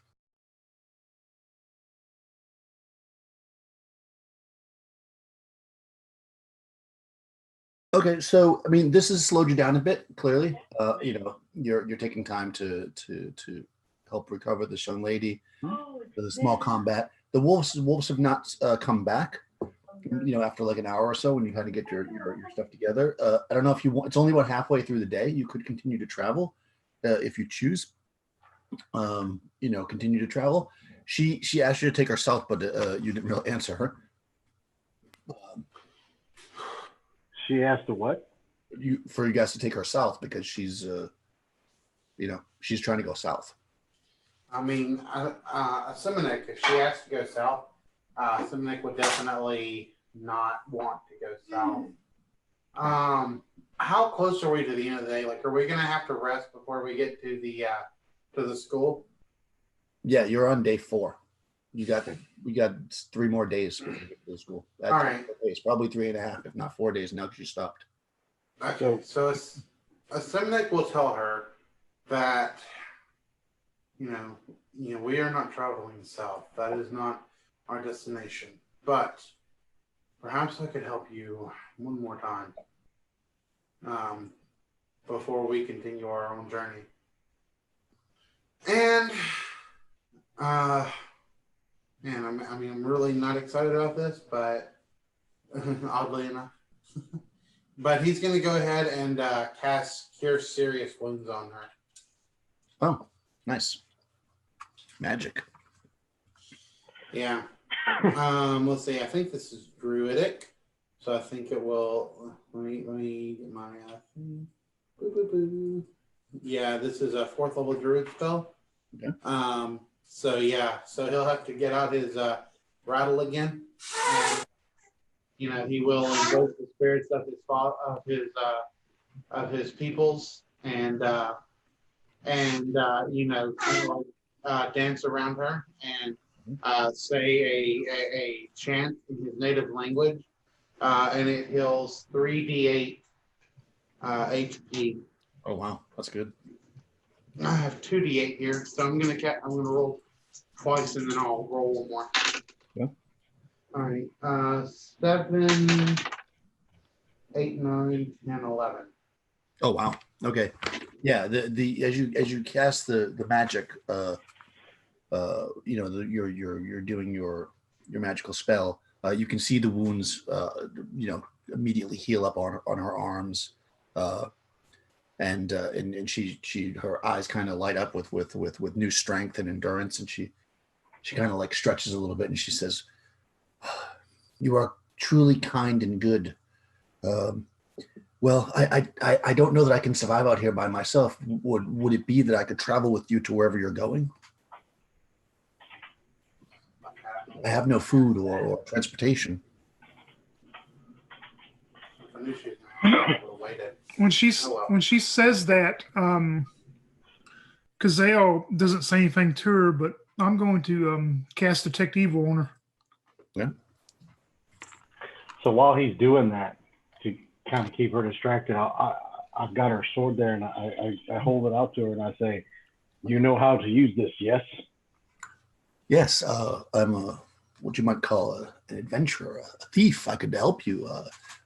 My skills are great. I could search and find traps. I can sneak and recover treasures.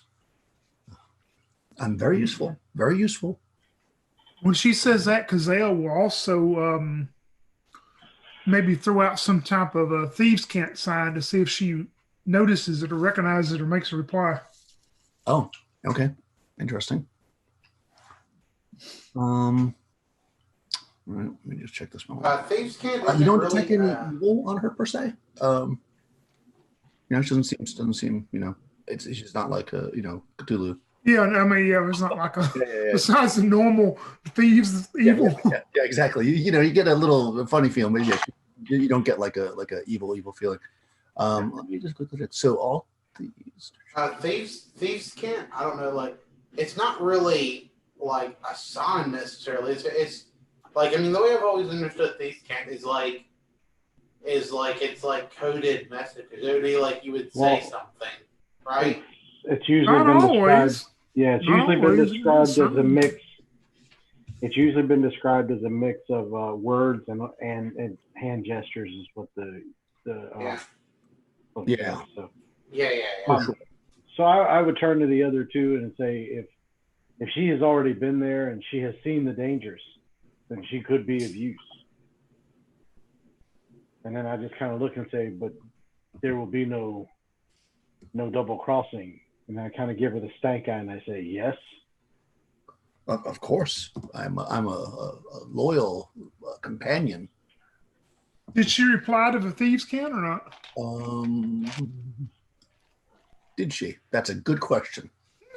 Let me check something. I misunderstood. I thought she had already said that she hadn't.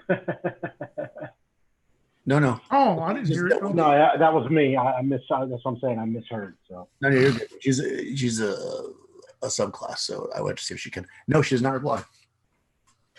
She doesn't notice what you throw it at her. So she just like sees, she sees it but just ignores it and doesn't reply. Okay. Exactly. She does it if it's just like a simple sign, like you're like, or whatever. She doesn't seem to understand it or doesn't reply at all. She just kind of looks at you. Are you that way? Not kidding.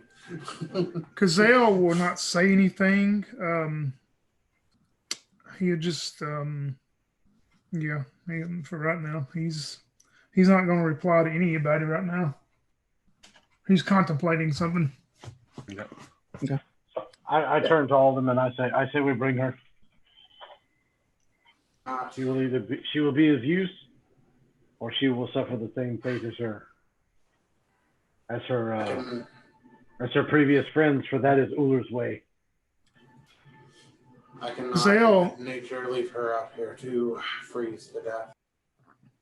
Kazale mounts his horse and he points up in the sky and he just goes, "Daylight is fading," and continues the way they're going.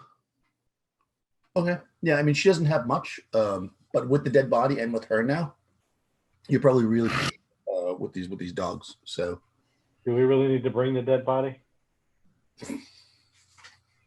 We're still bringing the dead body. I'm sorry. You're just going to be slowed down a little bit. I mean, you can definitely carry everything. You're just being slowed down. Like you're probably going to have to take some of your gear off the sled in order for. She could walk, but if she walks, she's way slower than. Yeah, Crystal, your volume's got real low for me. I can't hardly hear you also. Oh, really? I'm sorry. That's better. That's better now, but the past few transmissions have been like real low. Okay.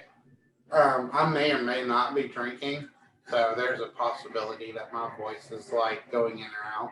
Well, you sound like you're further away from the microphone, but that's fine.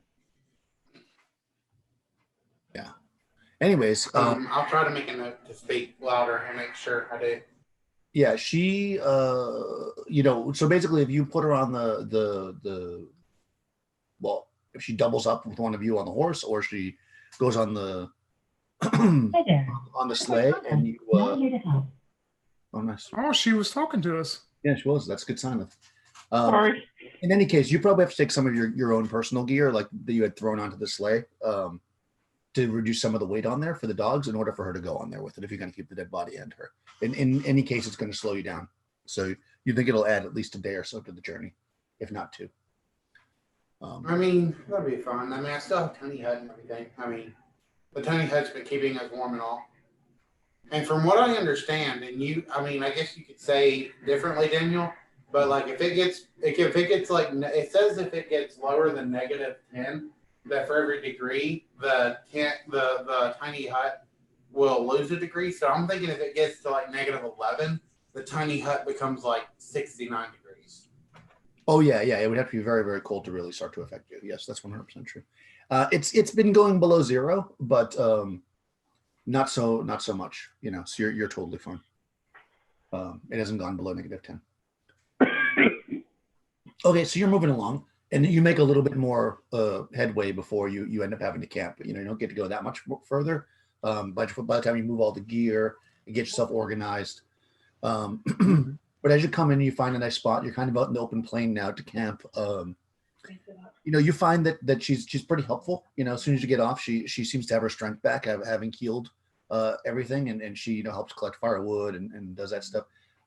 At some point, as you're kind of settling in, she does go up to Euphemus and she says, I appreciate your help, but would it be possible for me to have my sword back?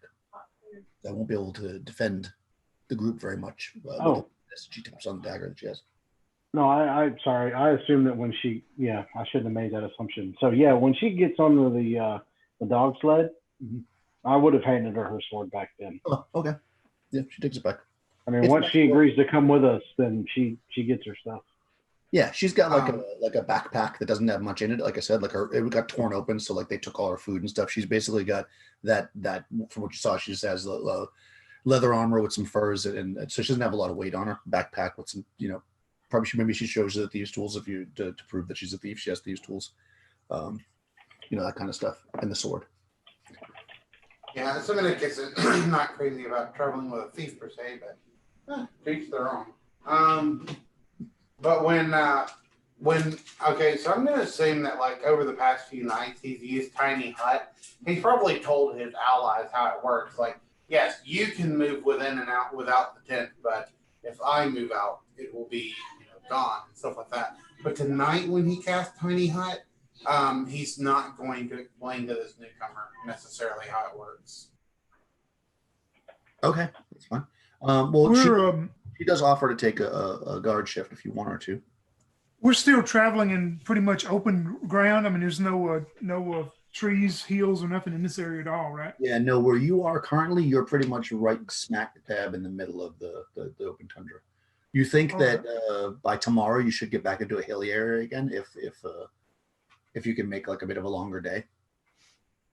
I also like to imagine that each morning since the Semitic is always taking the last ship, that like when you guys wake up in the morning, it's always because the Semitic is like chanting loudly to his gods to recover his like druidic spells and magic spells and everything. Okay. Yeah, that's fine. You can certainly do that.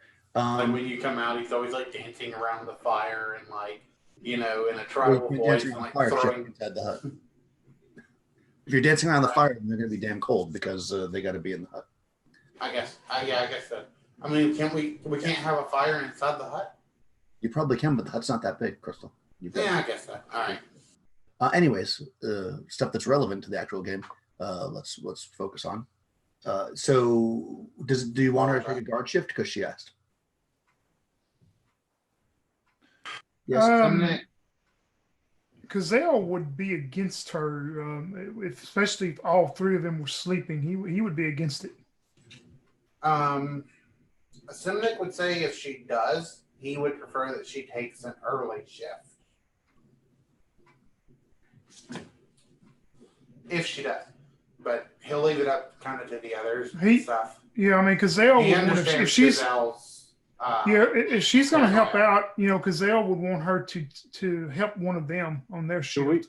We still have some of that deer, right? No. Oh, we ate it all? Yeah, I mean, between the dogs and you have rations, but you don't yet. So what I would have done was I would have saved some of the bones because, I need to replenish my bone dust. Yes. So I will just be like, she can take the first shift with me. and then I'll just kind of pat her on the back and I'll say, "You can help me grind these bones into dust, for I need them." That way, she takes watch with me, and I can keep an eye on her. But it doesn't sound like I'm keeping an eye on her. Yeah, she totally does that. I mean, she's not in any way, protesting anything. She's being helpful. She will go on the first shift then with you. Cool. There's something I want to do on my shift, Daniel, whenever you get to my shift. So you take the second shift, right, Tom? So, correct. All right, first shift. Yeah, she's it doesn't seem that she has any kind of skill, you would say, in any kind of magics, because she doesn't seem to really understand the bone dust thing that well, but she helps you with it and follows directions. She seems smart enough to follow the directions and helps you with that. And the shift passes quickly. She tells you some of the stories of her party that she was with and kind of what they had found. And she actually tells you that euphemistically, she says, you are clearly a much more seasoned adventurer than I am, but if when you're done with this quest that you're on, you were interested in adventuring in the Crystal Caverns, I know in my brain I have the map. I can bring you there. It's known to be loaded with treasure, and we didn't get very far in. And I came with this already. And she shakes her bag, that she's got these gems and stuff. So she's like recruiting you for that. Yeah. So my response to her would be, as I'm sitting there putting everything together, I'll nod and grunt, and I'll say, "If it is Ullr's will, then yes, but one thing at a time." Huh? That makes sense. I could totally appreciate that. So she, so that's it. So you do the shift, you guys go into the hut, and it's now Gazelle's shift. So what did you want to do, Tony? Yeah, I'm going to, of course, wait till, way deep into my shift when I know everybody else is asleep. I'm going to cast a spell. I'll send it to you because I would not tell any of the rest of them about this at all. Okay. Let's see how it The is. next day. Huh? Let's see how it is, Tony. Hey, I'm a thief. Sneaky ass. I'm going to do that and Oh, interesting. Okay. you want me to type in the 3 questions I will ask? Yeah, go ahead. All right. Assuming Nick wakes up during the middle of the night and finds what Gazelle was doing. I'm kidding. No.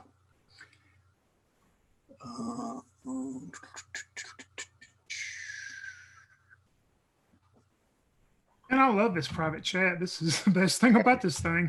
Yeah, I know, right? I love it too. This is so cool. Yeah, just as a heads up, I know you were joking, Crystal, but I rolled a sneak for you, Tony, and it succeeded. So he's absolutely quiet when he does this. So nobody. Okay, yeah, no, I was joking. I know that you were, but I'm just even if he failed his sneak, Gazelle is. All right, there's my 3 questions. I'm completely asleep. Yeah, I know, but I figured I'd do it that way. It's above board. I'm just looking to see how the spell is exactly phrased.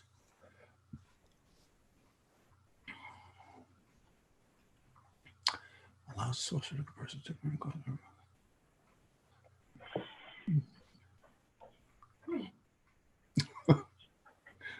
Oh my god! I just like this. Is okay. Extra 3 short questions. Grasping, fashion, religious, the best term. This economic custom. Oh, interesting. That's just a quick Question 1. cast on somebody more than once. So the spell cannot be cast on any dead man or creature more than once, which is like super interesting as a way if you were like if you were to murder somebody and had that spell, you could then immediately cast it on them, then nobody else could do it. Yeah, that's kind of neat. It's so interesting, right? Okay, so I see you here, Tony. Let's see. Just also sending me stuff. Question 1: is this thief a traitorous bitch? Nope, I ain't worried about her. I'll take care of her if she turns on us. Shelves in there, so you can put books and stuff. but there's 6 or 7 on each. Now it's 15 First one. wide, All right. 50.7, so it's not very big around. Rush, could you mute, please? Sorry.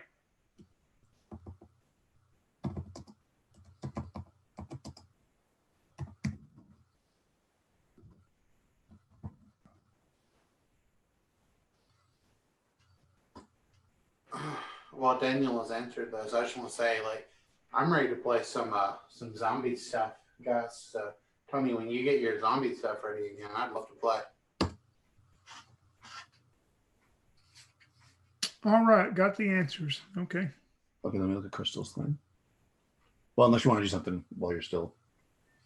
No, I mean, he'll just, after he completes that, he'll just kind of go back and then keep watch again until it's time to wake up Euphemius. I mean, not I'm sorry, Asominic or whatever. Ugh. Just No, I call can't- him Nick no, I for can't short. call. I said at the beginning, if you can't say his name, just call him Nick for short. Okay, ass. Asnick. he's Asnick. If you call him Mercy. ass, he'll probably stab you with his short sword, and it's a All magic right. short sword, so you don't want that. I'll tell you, go right.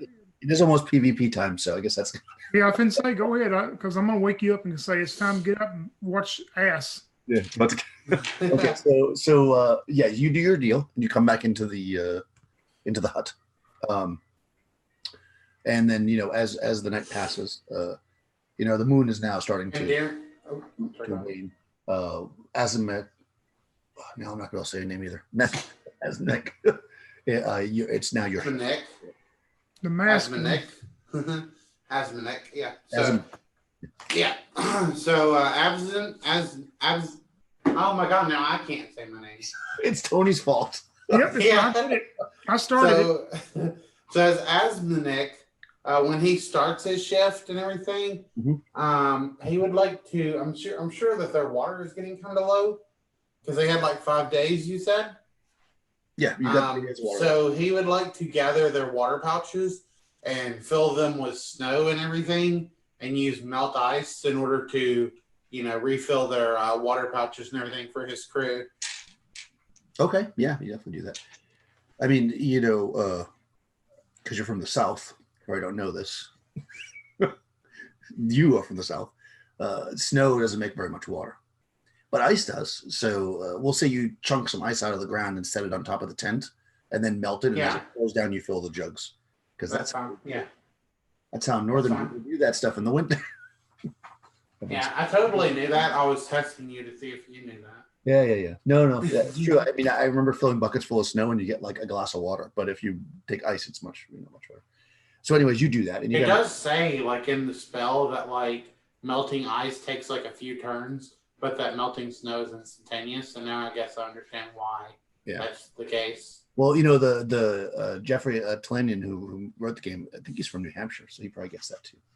Yeah. But yeah, so and if you had just filled the jugs and then did it, then you wouldn't get much water. But we'll say you figure out a way to do it. I mean, you're ashamed you know how to do this kind of stuff. Yeah, I'm sure we have like a tarp or something that maybe he We have a can, tent. Yeah, sure. Yeah. So, I mean, I'm assuming you're just putting up the tent, even though you have the hut, but maybe you're not. Maybe you're And the girl said that she didn't have any food or water left, so you got nothing.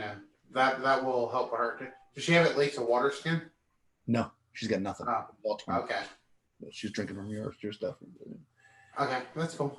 Well, I mean, could I possibly make a water skin for her? Like, we had that deer we killed. I assume we would have kept its like furs and stuff. No, you wouldn't. Okay. The dogs ate it. Okay, that's fine. That's fine. No, you're not like you don't keep furs. That's a huge process. And none of you are hunters. Okay, so yes, if you want to make her something out of some, that's fine. You can do that. But a water skin is not easy to make because it's got to be waterproof. Yeah. Usually, like some kind of like a bladder or something. So you use the guts. Yeah. Of creature. Okay, that's fine. I mean, for now, he'll just refill all their water skins, especially since they have another member. So yeah, like when he starts his shift, he will kind of take down his hut and which I assume is like some kind of water material, and he'll like dig into the ground and actually like pull some ice out of it and like chuck the ice and then melt the ice and Nice. And then that way, by the morning time, they can they can all refill their water skins since they have another throat to quench now. Yeah, you probably have some kind of trough or bucket or something to use when you water the horses. So in any case, you're definitely able to do that. And when you wake everybody up with your dancing in the morning and turning off the huts so they're all cold. Yeah. They probably side eye you. Yeah. Day 4, you wake up. That definitely wakes up Kazil right away. Like he just steps outside the hut and then starts to chant. And then Kazil is like, "Fuck you." Yeah, there's Hey, Daniel, when we get to, I know we got several days to go, but like the last day that we would think before like arrival, the day before we arrive at the location, there's something I want to do. Okay. Yeah. He wants to kill me for turning. You're not going to get there today, but you'll likely get there the next day. You think? Okay. Yeah. You're not lost. You're not sure if you're lost or not yet because you're not near the river, so you're kind of out in the middle of nowhere. You assume that you're on the right path, but you're in the tundra, so it's hard to really say. I guess you'll probably know today because if you don't get to the hills today, then you know that you probably went off course. Assuming everything's the same, you guys set up. You do your spells, and you head out again into the vast tundra for the day. And you're moving a little bit slower than you were before. Probably something, you're not quite half speed, you're like 3/4. So you maybe you run a few extra hours, like you push the animals a bit more or whatever, so you can still make that amount of time. You can just see in the distance, maybe a few miles off, but you feel like you've kind of pushed the animals as far as you can. The beginning of the hills. So you know that you're kind of on pace, but maybe you're like a day or so behind. So if you were to look at the map, you can see the school there at the top, the upper right. I'll put myself right next to it. Right there. That's what I'll do. There's a school. You see it. So there's the school. You guys are like, there's a golden god on the horizon. Let us quickly ride to him. Yeah, so you guys are like down here. So like you're right at you can see these hills. So you're either somewhere over here or somewhere over. You don't see the river, so you're probably likely over here somewhere, which means you're about a day-ish, a day and a half ride, you think, but maybe a little bit more because you're the thing. So, and it's been pretty, pretty calm. It's getting colder for sure. And as you kind of set up your camp this night, you notice as you're kind of setting up your camp that you haven't heard the wolves in a while. Like you heard them a lot that first day and then even yesterday, but you just kind of, maybe you're just like conversing as you're setting stuff up and you have not heard those wolves. It makes sense. I befriend to them, so they probably told the others like, "Oh, those guys are really cool. We shouldn't go attack them." Could be. That night as they set up and everything, before Simnet goes to bed, he would like to cast his messenger bird spell one more time. Okay. And if there's a messenger bird in the area, and if he manages to fail his saving throw, or the messenger bird fails the saving throw. Hey, would you, I hate to interrupt you, Crystal, but this is important as far as what my character would do. Are you doing this where we would know what you're doing as far as you're trying to send a message to the temple? Yes. Okay, well, yeah, if you and do if it. Kazel wants to say something, he'll include or not include whatever you want. Yeah, when he knows exactly what you're doing, he comes to you and he doesn't say this in front of a Euphemius or any of the rest or the woman. He looks at you and he goes, "It would be best not to send a message telling them of our arrival in a day. I can tell you no more at this point, but you've traveled with me long enough. I may be the quiet one, but you must trust me on this." Very well. And he will pat your shoulder and say, "I will trust your judgment, Kazel." And he will not cast Messenger Bird. Well, I mean, you've already cast a spell because you wouldn't have known what you were doing until you cast it. So you just don't send the message. I mean, the bird has shown up, basically. Right. Okay. So he has the bird. Could I send the bird? Are there any of my tribe members in the area?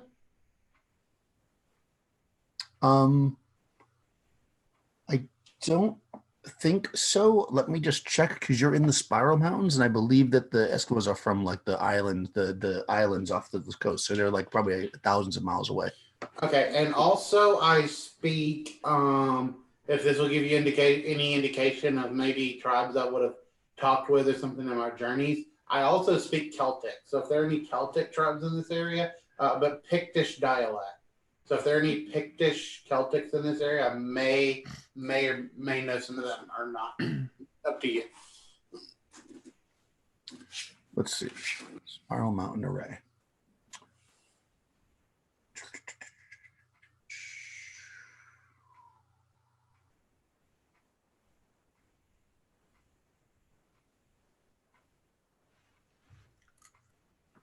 Most of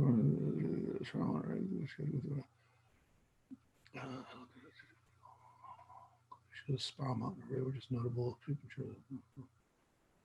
substantial of the world.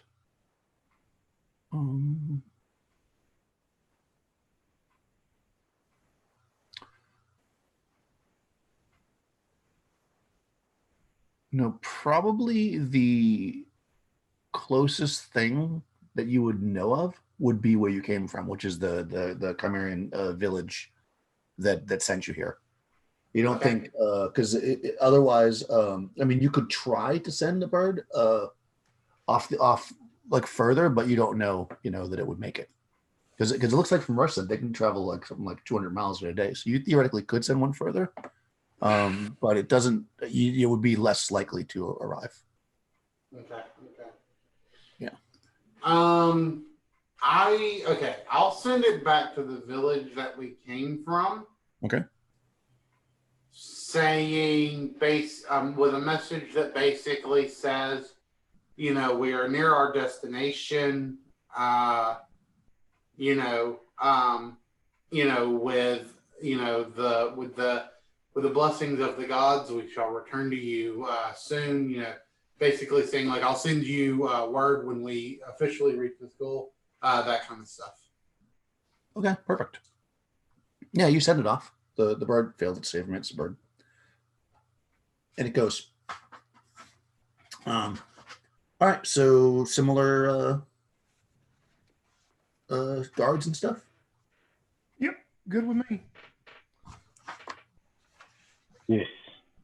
All right.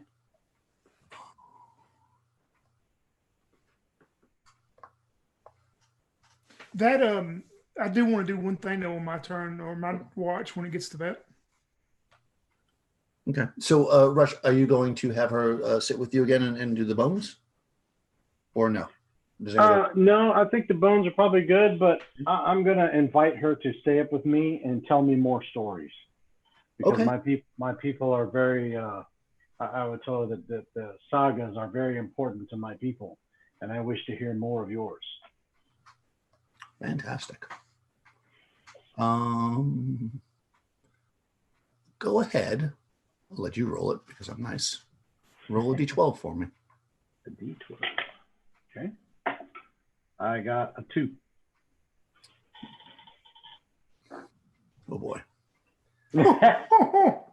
Everybody's in bed and she's telling you the story by the fire.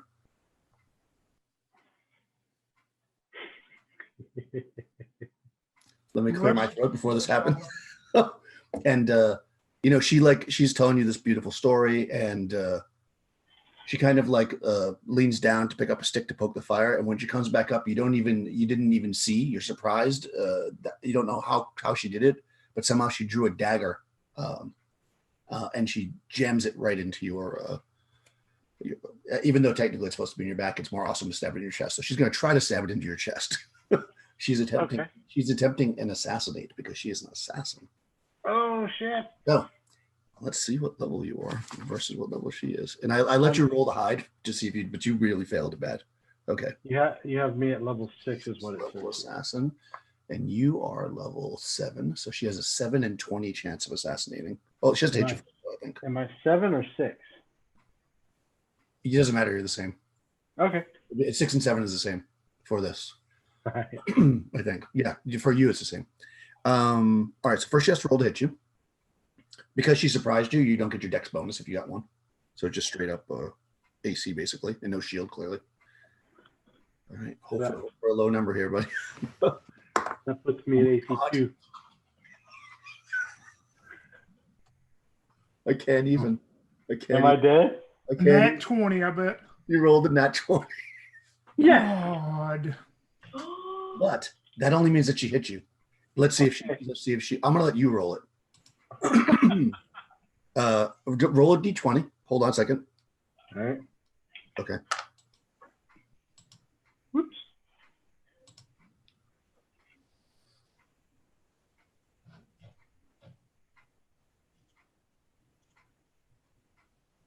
I was going to actually rotate the camera if I could, but I cannot. Yeah, let me do this. See if I can set this. Your video is like one of those like horror movies, right? Where it's like moving around. Yeah. All right, let's see. This is the moment. This magic moment.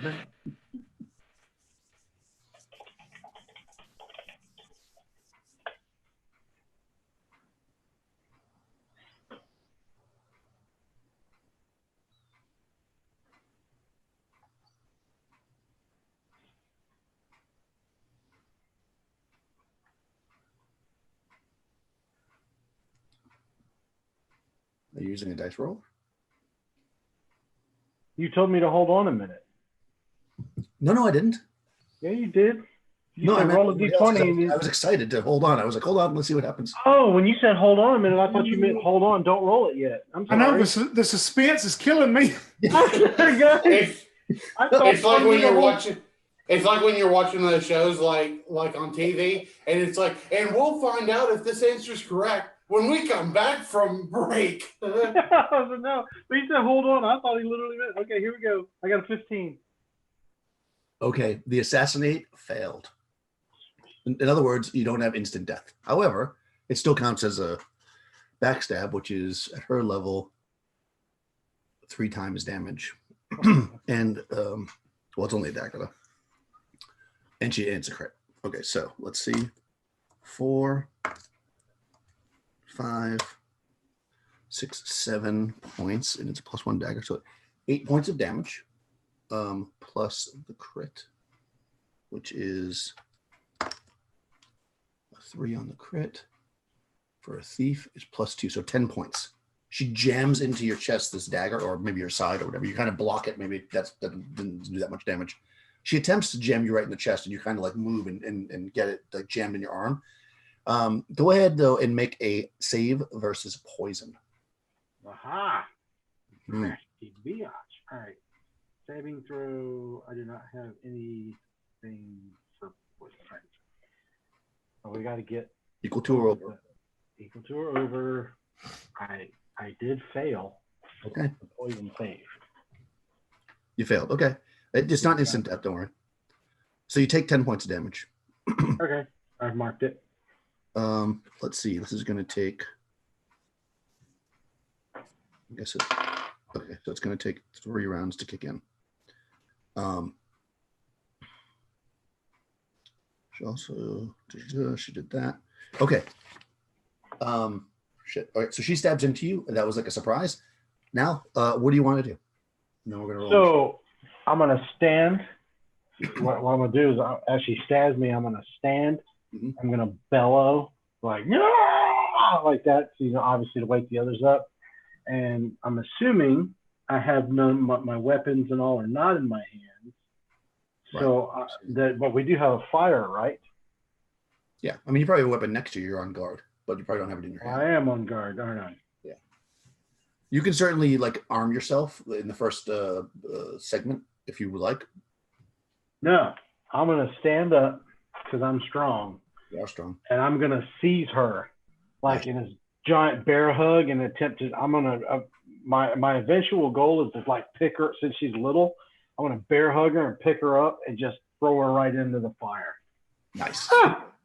So that's good. Let's roll initiative. So she is going to run away because realizing that did not kill you, or being in super light armor, she thinks she can outrun you because you're in heavy armor. Yeah, she's got a pissed off Viking on her now. Yeah, and you're not armed, so you're not going to get an opportunity attack because you're not fully in combat with her. But let's roll initiative to see what happens. Oh my god, she got a 6. I got a 1. Okay, she goes first. She runs like a motherfucker.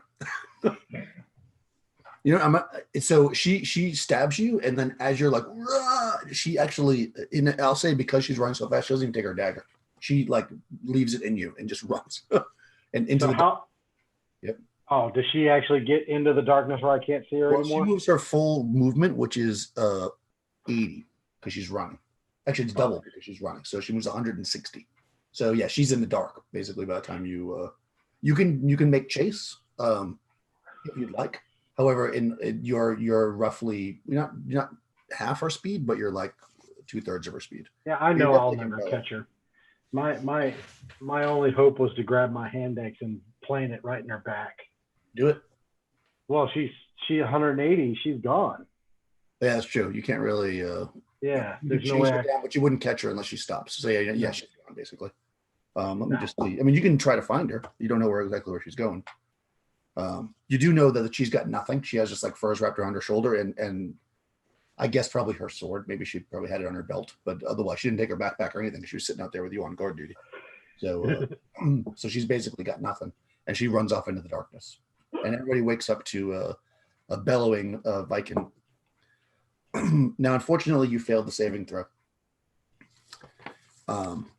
which means that you take 5 hit points per round for 1d6 rounds. Okay, so you don't realize, of course, that you're poisoned and people are waking up, and then all of a sudden you feel a little queasy and you take 5 hit points of damage from the poison. Okay, so the first thing I'm going to do. Does Simonet get to him? Well, hold on a minute. Okay. Does my I don't know he's poisoned either. Hasn't said anything. Yeah, does my drinking horn? I know it. If I add honey to it, it will cure disease. Oh. Well, does it? I because I literally just had to re-image my PC. I don't have the PDF anymore. Let me check. So I don't know if it'll do anything. Drinking horn, once per day, the horn is filled with 12 ounces of fresh water. The room can turn water and enchanted ale restores. The ale can be shared, but once uncapped, the entire contents of blood. That once per week, 3 drops of honey will cure disease as spell. So let's look spell. I'm going to say no because there are spells specifically for poison. Yeah, it pretty much spells it out. So yeah, I'm going to pull the dagger out and sit down, and I just kind of put my hand over my guts, and I'll just be like, ugh. And I'll reach and grab this really ornately carved horn, and I'll take fresh water from the water skin and immediately fill it and start drinking it like as if the poison is just making me parched. And as I'm done, I'm going to say, I think the bitch poisoned me. So as you start to drink that down, you take 5 more points. Oh, but how much does Can I get there, Daniel? Yeah. Now that he said that, 3 rounds into it, yes. Okay.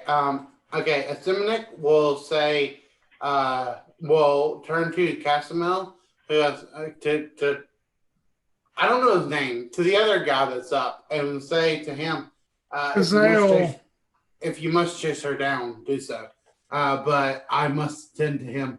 And he will grab some like berries and stuff from his pouch, and he will use his medicine man because his medicine man can also help to, I think, slow poison.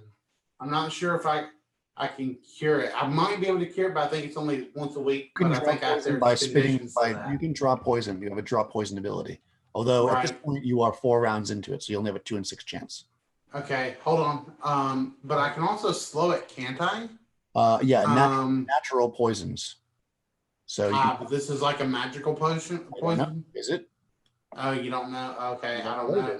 All you know is and I can only attempt to cure poison if my wisdom is 16 or more.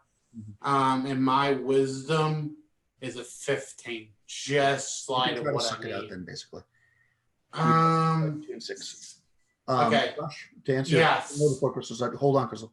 So you've taken a total of 20 points of damage. Your horn can heal up to 14. So you could have healed that much if you want. Yeah. I mean, I guzzled it because I know. Yeah. So 14 you healed. So you're down 6 basically. Okay. And the wound on you, well, I won't do that because that'd be jerky. I was gonna say the wound sews itself up, and now you can't suck the poison out. yeah. You're so wrong. I mean, that's what should happen, but I'm not gonna do that because that's mean. Oh, I'm so bad. Okay. So Asamak, as you know, as I've talked about at the beginning, to take his mask off is like a very personal thing for his people. It's something that he deeply doesn't want to do. But as he sees that his friend, his companion he's been traveling with is poisoned, and he knows the only way is for him to suck this poison from his friend, you see him quickly remove his robe without hesitation, and he tosses he brings his mask off and tosses it to the ground. And you see, Euphemet, you see that Asmek, his face, like the top portion of his face, like his right eye is like all like contorted and twisted as he has a facial tick, which is part of his disfiguring features. He has a facial tick, and you see that his face is like distorted and like kind of twisted, but he still brings out his rattle and begins to try to move the poison out. He's like pulling. He puts his hand over the wound and he begins to chant and begins to summon his gods.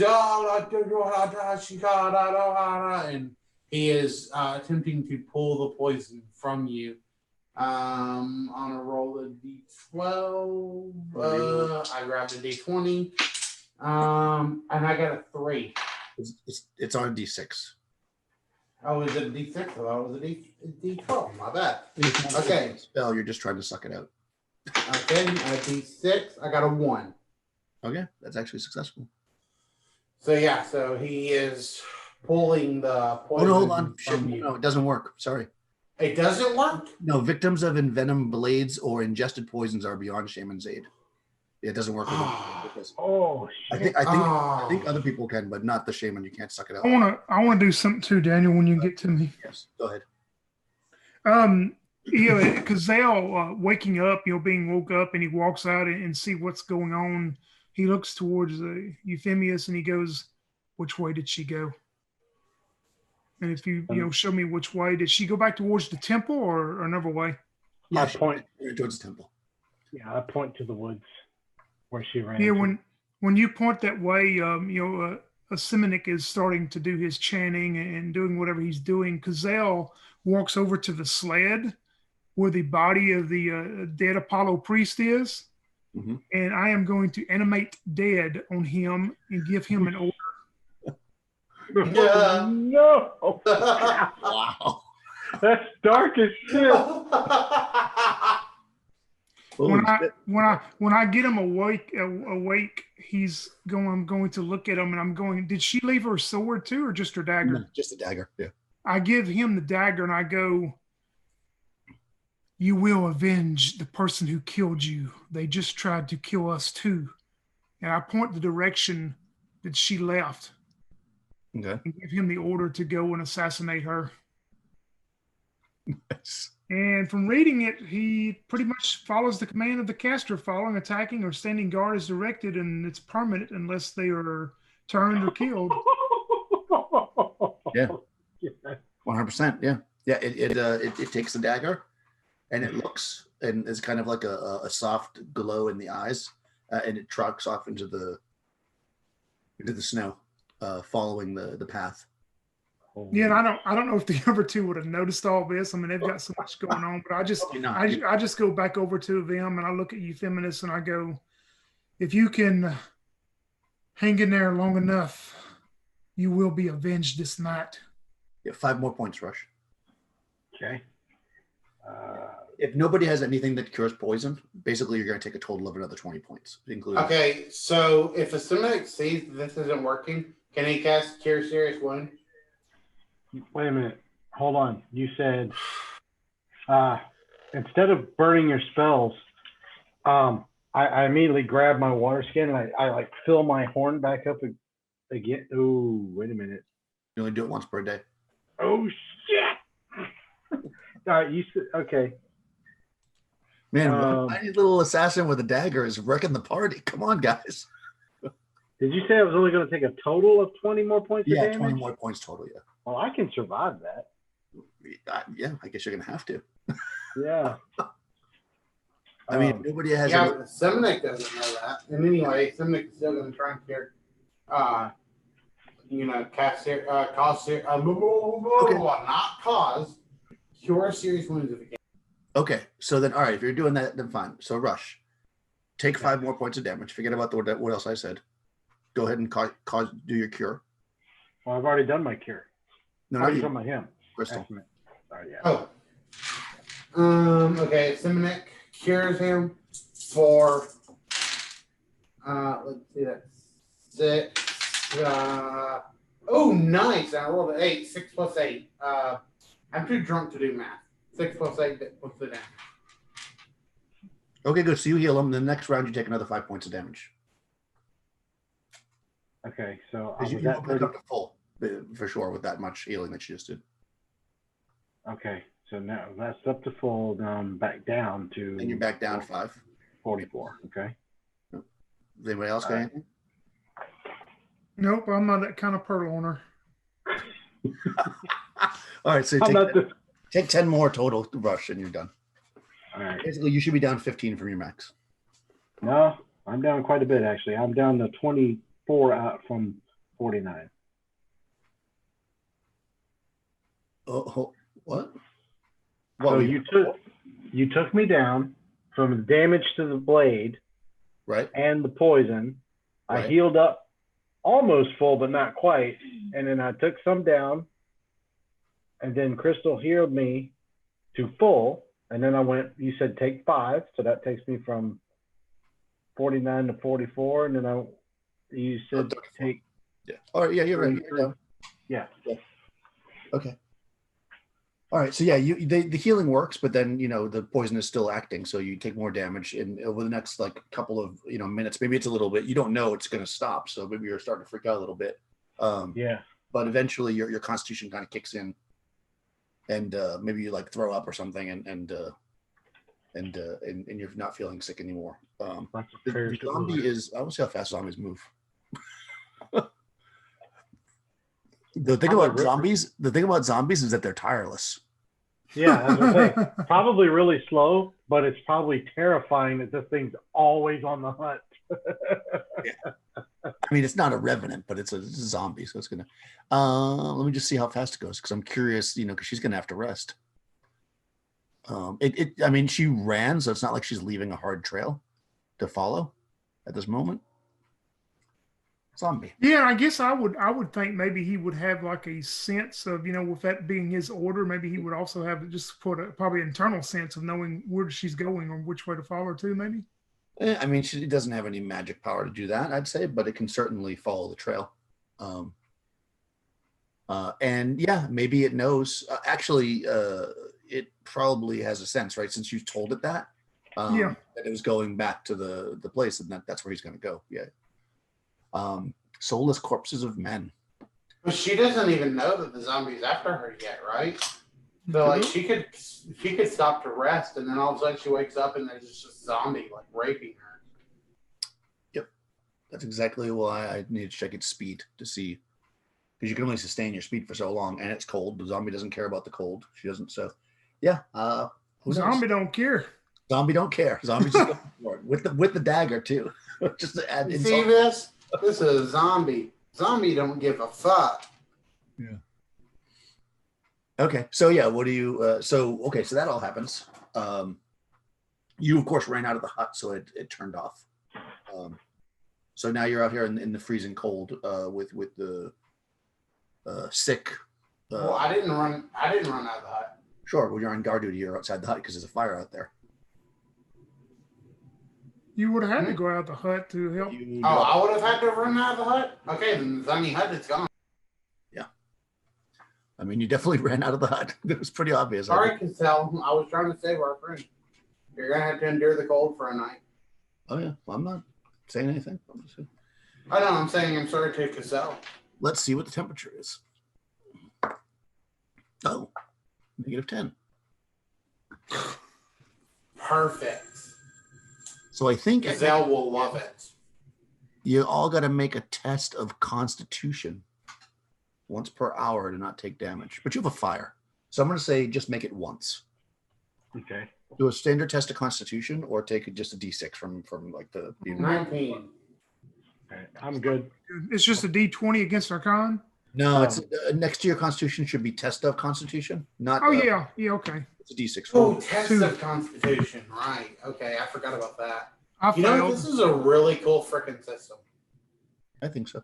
If you failed, you're going to take a D6. D6 Is it a- damage. Yeah, you can just roll yourself. Okay, it's not a test. It's a test. It's not a feat, right? That's right. Correct. All right, I lost 4 HP. All right, I still remain. I still pass.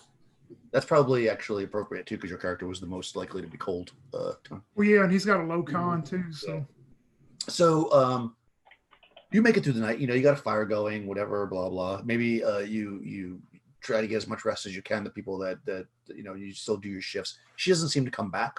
You don't hear anything from the zombie or her. But in the morning, it didn't snow or anything. It just got really cold. So you can actually clearly see the tracks, of her running off, and a second set of tracks lumbering behind her. I mean, a zombie moves 30, which is not lumber. It's actually the same speed as Rush's character, so it's not super slow. So it's and maybe it ran. I mean, who knows? So you see the tracks going off. They're pretty clear, and they're headed in the direction that you guys are headed. yeah, that morning, Cazel, after Euphemius is starting to get some senses back to him, he would look towards both of them and say, "Well, I was going to advise you this last night during the watch, but unfortunately, the assassin turned on us before, and there is some type of evil at the temple that we must be aware of and must be cautious of. Do not ask me yet how I know this, but as I have said to you before, Simonik, you know that you must trust me. I have ways of finding things, and they, of course, probably will know we will be coming now if my friend did not catch the lady during the night. But be careful, be on watch, be very wary. There is great evil at that temple." Okay, so that I can know how to react with a Simonik. What does Simonik detect at all that Caziel, that Tony's character use any of this kind of like necromancy? I don't know how you would have noticed that. You mean in life? I mean, you've known each other before. Then that's up to you. If you've always been hiding it, Cazel, then I guess. Well, you just saw me animate the dead last night. Surely you know. Okay, so I did see you animate the dead. Well, okay. if you didn't see it, you would have known it because you would see where's the body at. I mean, like I said, yeah, exactly. That's what I want to know if I would know it. But here's the thing: is my character alignment-wise is chaotic good. Yep. So I figure if I think that this was for the greater good, that your character did this for a good reason, I don't think I would hate you for it. Because even though necromancy itself is like kind of evil and shit, like, I think like, the greater good, like, doing it for the greater good. Because obviously this bitch is going to kill again, right? I mean, she tried to kill her friend. So Yeah. I'm going to say that knowing all that, Asimek is going, he has his mask back on again. He has his hood up and everything. He's going to rest both of his hands on your shoulders, and he's going to nod and say, "I trust you, my friend." And yeah. And so he's going to know now to be cautious when they enter the temple.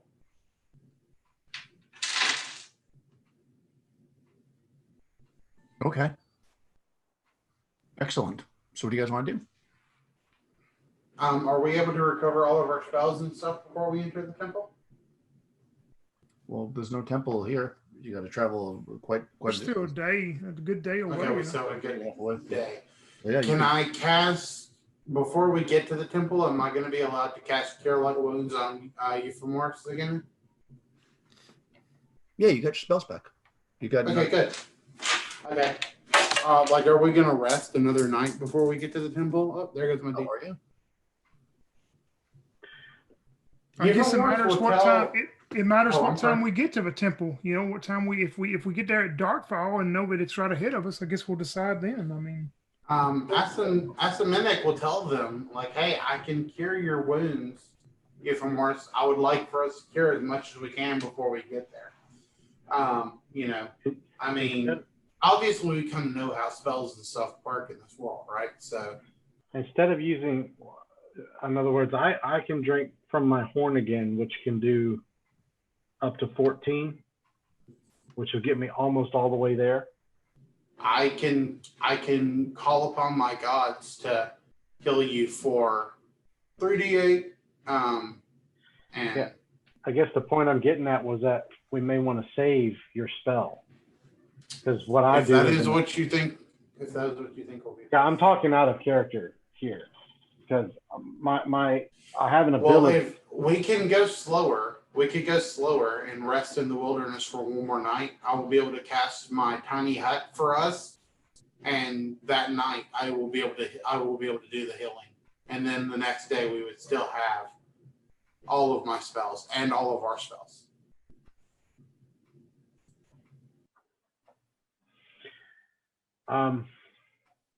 Whichever works for me. Let us go slow. Let us go slow, because I would like to make sure you are at full capacity, my friend.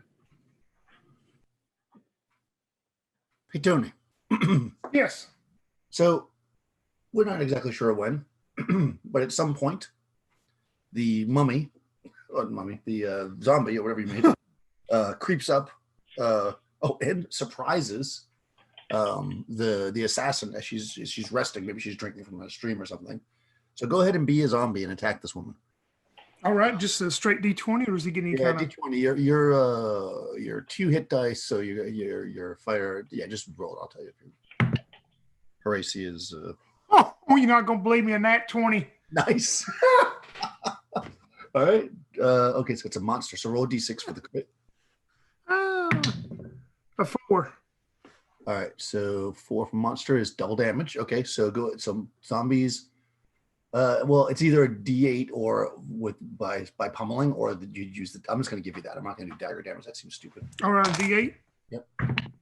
It's 2D8 basically. A 7 and a 1, so 8 total. 8. Well, it's a good thing you guys healed her back up. All right, that's awesome. Okay, so now she draws her sword to attack the zombie. I'm assuming the zombie's going to attack her. So roll initiative, Tony. D6. All right. She got a 2. 2. Okay, so the same. Her dex is bigger than the zombies, though. Zombie only has 3 dexterity. So she's gonna go first. So she swings her sword at the zombie. Over 20 with modifiers. A long sword does a D8 plus 1, so 5. The zombie has 2 hit dice, so it has 5. It has 13 hit points. Okay, so the zombie's still up. Go ahead and make your attack. All right. 17 with no modifier. Yeah, that's gonna hit. I'm sure. And 3 damage. Okay, good. She's still up. Let's see if we kill this girl, because I need to know if the zombie gets revenge. I'm very excited about this. All right, she swings. She hits again. 4 points. The zombie's still barely standing. Okay, go back. I'm just going to go back and forth. I'm not going to worry about it. Oh, come on, dice. Don't fail me. Oh, they're going to fail me that time. An 8. All right. She swings with the long sword one more time. Oh, she misses as well. All right. Well, I mean, let me just check, actually, because she's level. Let me just check to be sure.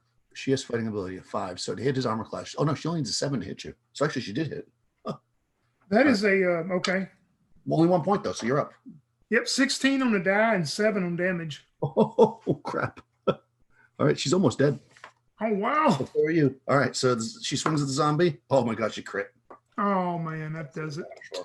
Even her regular damage kills it. Oh man, so close. She had 30 hit points. You had her down to 11. Yeah, if somebody wouldn't have healed her up. Yeah, exactly. She cuts down the zombie, sees her dagger there, picks it up and sheathes it back into her belt, and then bloodied moves back, heads back towards wherever she's going. So that was a little side, I don't know what to call it, whatever, little cutaway. All right. So anyways, guys. I mean, nobody knows she's not dead, but yeah, not yet. Anyways. Oh, I guess this makes sense. So you guys are traveling after you've made your decision or whatever what you're going to do, and at some point you come across the zombie cut to pieces.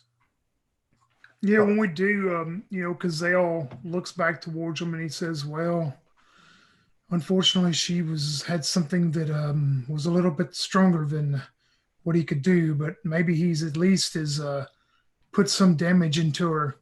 And by the way, did that dagger have any poison left on it, or was it? No. Okay. You have to redose it. I got you.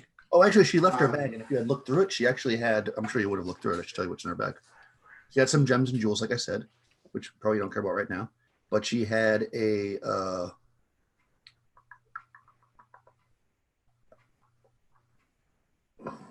had more poison. That's what I was going to tell you.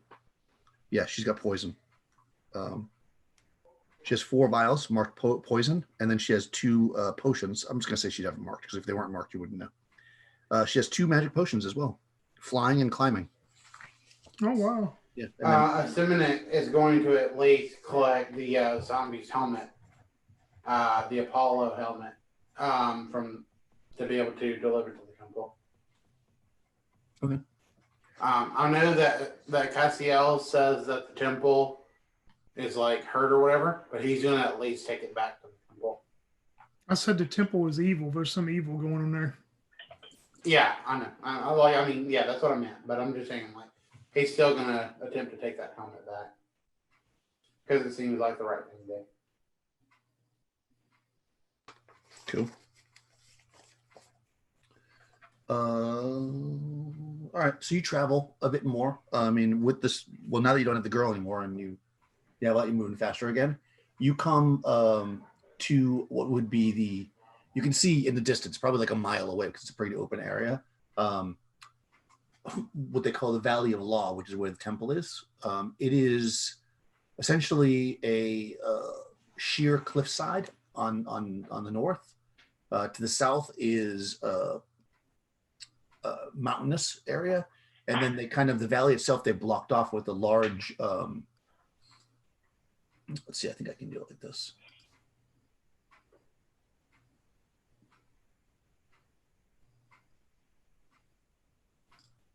Yeah, there it is.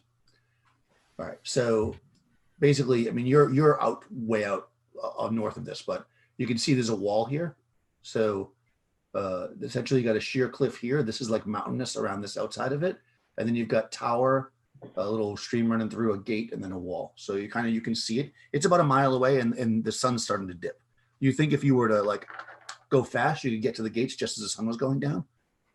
Would we also it's seen her tracks or followed her tracks enough to see that she's going towards that temple too? Yeah, I'll say that she wasn't. The way she's moving, she's not really trying to cover her tracks. So yeah, you see tracks, you see blood every once in a while. You don't see her, so clearly she made it before. Okay, so we would like to rest before we get to this tower, right? So that I can heal Euphemoris one more time. I mean, if you want to set up and camp right there, you can. I mean, you're kind of out in the open. I'll leave that to the party. I would really like to heal him one more time before we make our way up to the temple the rest of the way. But I mean, what do you guys? My question is, why can't you heal him and we still go to the temple in the same evening right now? Have I recovered my spells? Can I? Not if you cast. I've already rolled for it. I've already put it in chat. Oh, man, you don't have the spell right now. In other words, do I? No, Crystal, you're not being very clear as to what you're doing. There was a night where people were resting. You might have rested. Did you cast a spell after? I don't know. I cast the spell when he was poisoned. Did I get my spells back after that? Yes. Okay.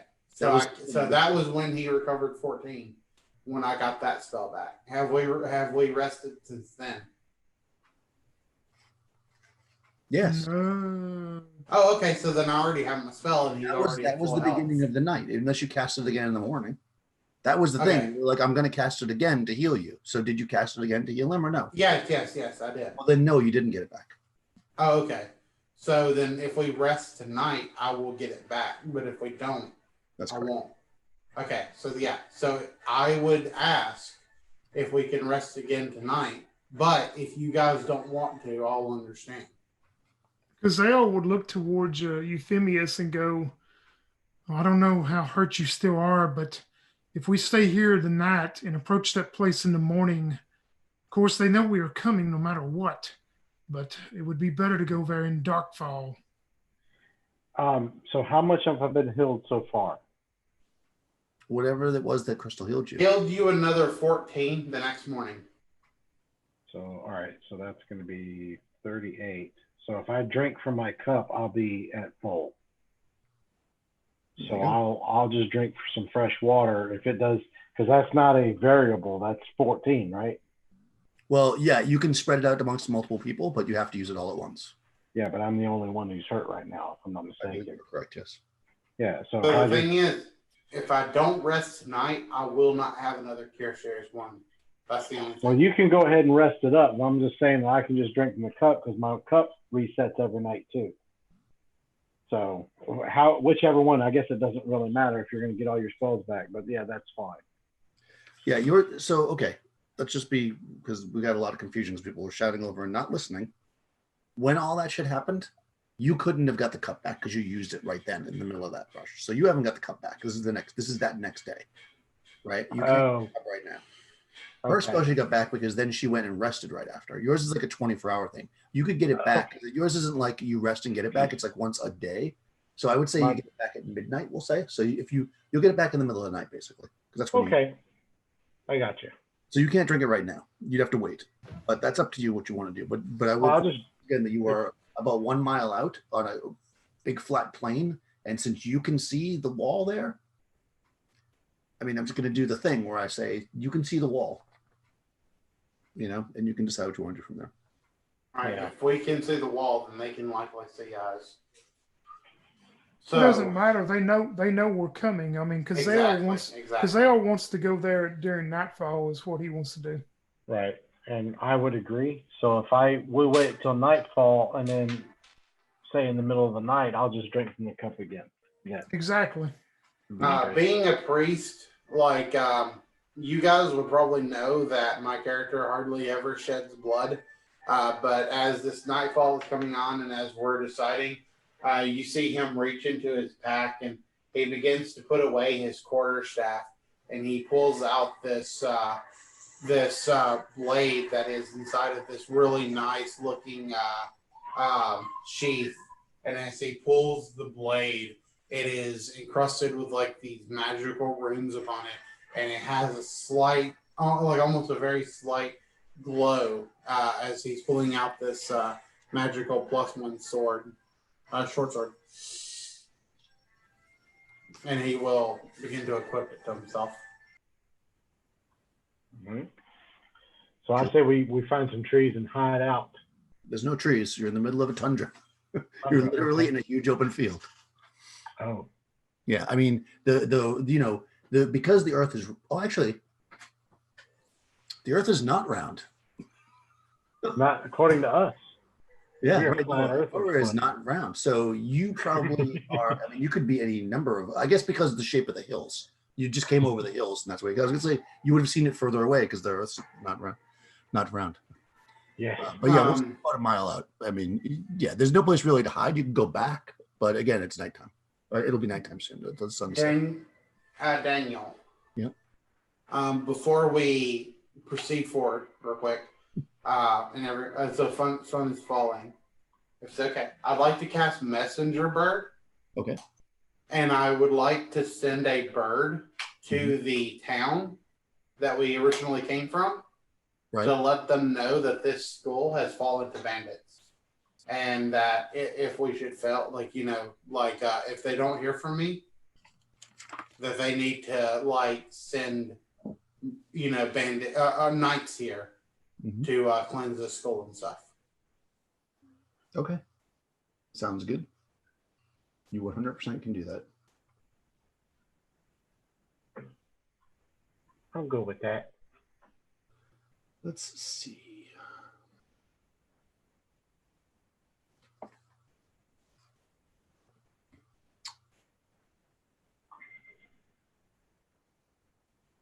All right, so you're setting up your camp, and you're going to wait till midnight to get back your drinking horn. So I guess you're all sitting up, you know, waiting. Nobody's really going to sleep, I guess, at this point. Probably not. No. Yeah. You see the doors, you know, I mean, I'm sure you're looking in that direction. Of the school, the gates, I should say, open up wide, and a lone rider on a black horse, dressed all in black, but you can see some shine of like silver, you know, ornamenting the cloak that they're wearing. Long hair. It's hard to really see them; they're a mile away. You know, they start galloping towards you. That's the gate. It's like on the we'll call the north up there where it says gate and wall. Yeah, exactly. So you're basically, because I can't really show you both maps. Like you guys are like, if you were to see where the north part where the gate is, we'll call that north, even though it's not north. You're like a mile directly up from that. Okay. Yeah, it's this horse, this rider is making a direct beeline for you. When they get within crossbow range, is it dark? You said it is dark, right? Yeah, it's dark. I mean, Yeah, it's dark. When they get within crossbow range, you know, medium range, I'm going to shoot a bolt and not try to hit the rider, but, you know, whiz it right by them. Okay. Crossbow. Okay. That sounds good. All right. So what's everybody else doing? I mean, you got time to prepare. It's a mile away. It's going to take a few minutes for it to get to you. What time is it? The sun's been down a couple of hours. It's like 8. Okay. Yeah. It's like the moon has risen, but but it's not very high. It's like just barely cracked. I could, I'm sorry. Go ahead. I was gonna say I'm gonna arm myself. I don't have a ranged weapon. You have a sling. Well, yeah, but that's for where they are. Too macho to use the sling. You have a freaking magic sling. Oh, I remember the range weapon. I forgot about that. That's for thieves. Yeah. If they get too close, a Simonek would like to melt snow to make their horse, make it harder for them to travel through that terrain. Maybe even knock the rider off. You want to melt snow in front of you? Probably after Castiel shoots his warning shot. So, like, he will use melt ice to melt the snow and make it super hard for that horse to travel through, hopefully. Okay. That seems somewhat reasonable. I don't know what the range is on that, but we'll see. Okay. Melt ice. Cause ice, it only goes out about 30 feet. So you want to drop it right in front of you, basically? He's going to shoot at 120 yards. Yeah, if he continues to ride up to us, once he gets within 30 feet, then yeah, sure, he'll melt ice to cause that the be all muddy and shit, and then hopefully, you know, either that'll at least slow his horse down, hopefully. Okay. That seems reasonable, I guess. So the oh shit, that's actually hilarious. So right at 120 feet, you shoot your bolt. So you're not actually trying to hit, right? So you don't have to roll. Yeah, I mean, I just want him to, I mean, it's going to whiz close enough that he knows that the next one probably won't miss. Okay. Do you want to roll an attack roll then? All right. A 3.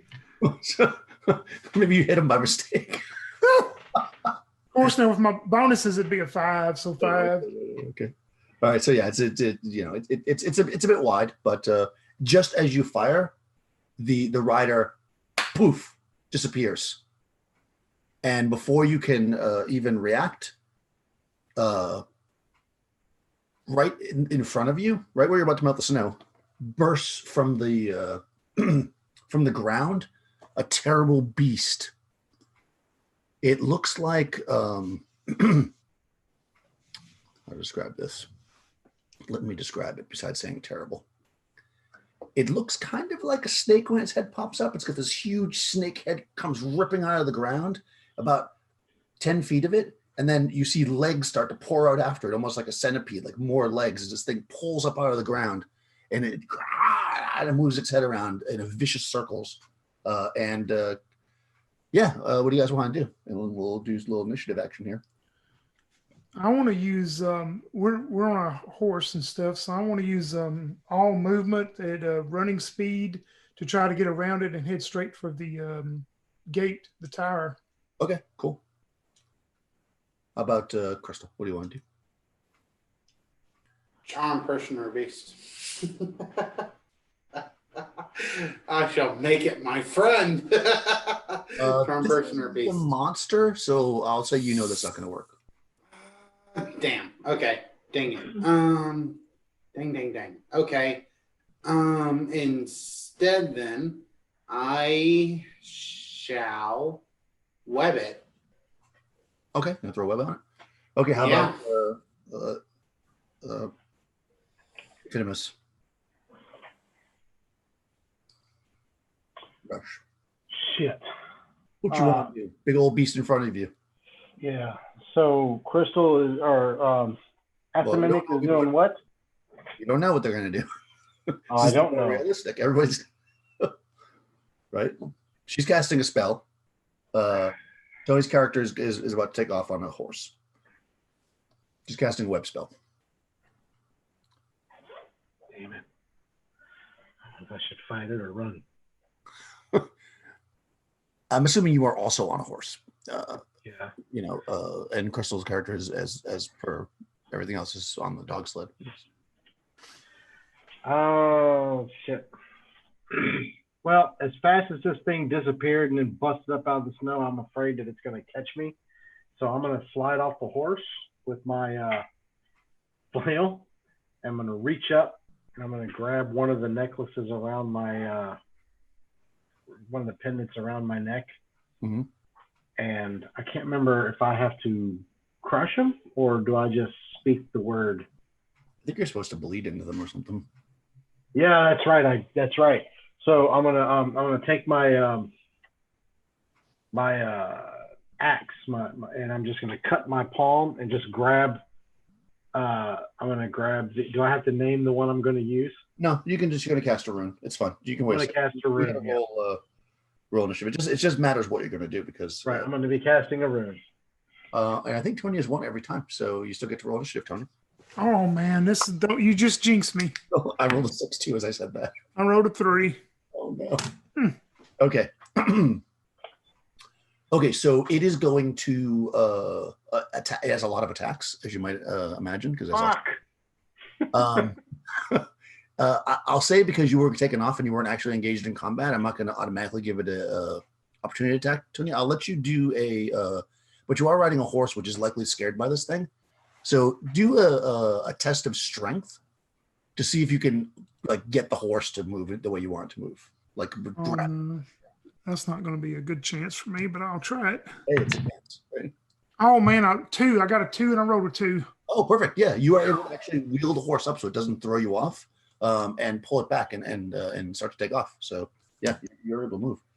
I mean, it's going to go first, but because it has first move, but you will be able to get the horse away if it doesn't kill you before then. Huh.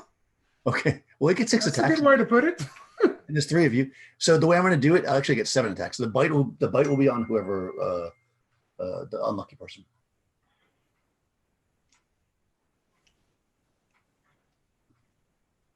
Okay. So, oh man, let's see.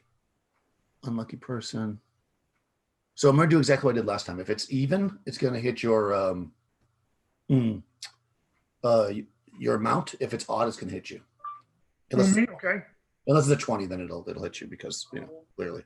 Look what you're being against person. So it's going to go 3 and 3. So I'll go after 21st. First text, not what's your AC? It's 5, but if I got encumbered, don't it bump it up to 6, slightly encumbered, or would it? Yeah. Because I got studded leather with adjustment of decks. No, you're okay. You can have your regular arm class. What is it? So it's AC 5 then. Okay. AC 5. This thing is, oh wow, okay. Okay, so oh she's okay, no, it hits for sure. And it's odd, so it hits the horse. And the second attack is even to hit you. So one attack against you and one against the horse. Damage. D6. Okay, so against you, 5. All right. 2. So the horse is 3 hit dice. So let me just add the horses. Your horse is going to have 15 hit points just to make it even. So I'll just have you keep track of that. 15, and he took 2 damage. Okay. Same for you, Rush. The horse will have 15 hit points just to make life easy. Okay, so it hits you, and then it turns. Well, one of its other legs goes after our shaman. What's your AC? This is going to be close. That hits AC 5. Yeah, it says 4 on her screen. I don't know if that's right. Oh, right. 4, and if I have my quarterstaff, it'll be 3. I don't know if I have my quarterstaff.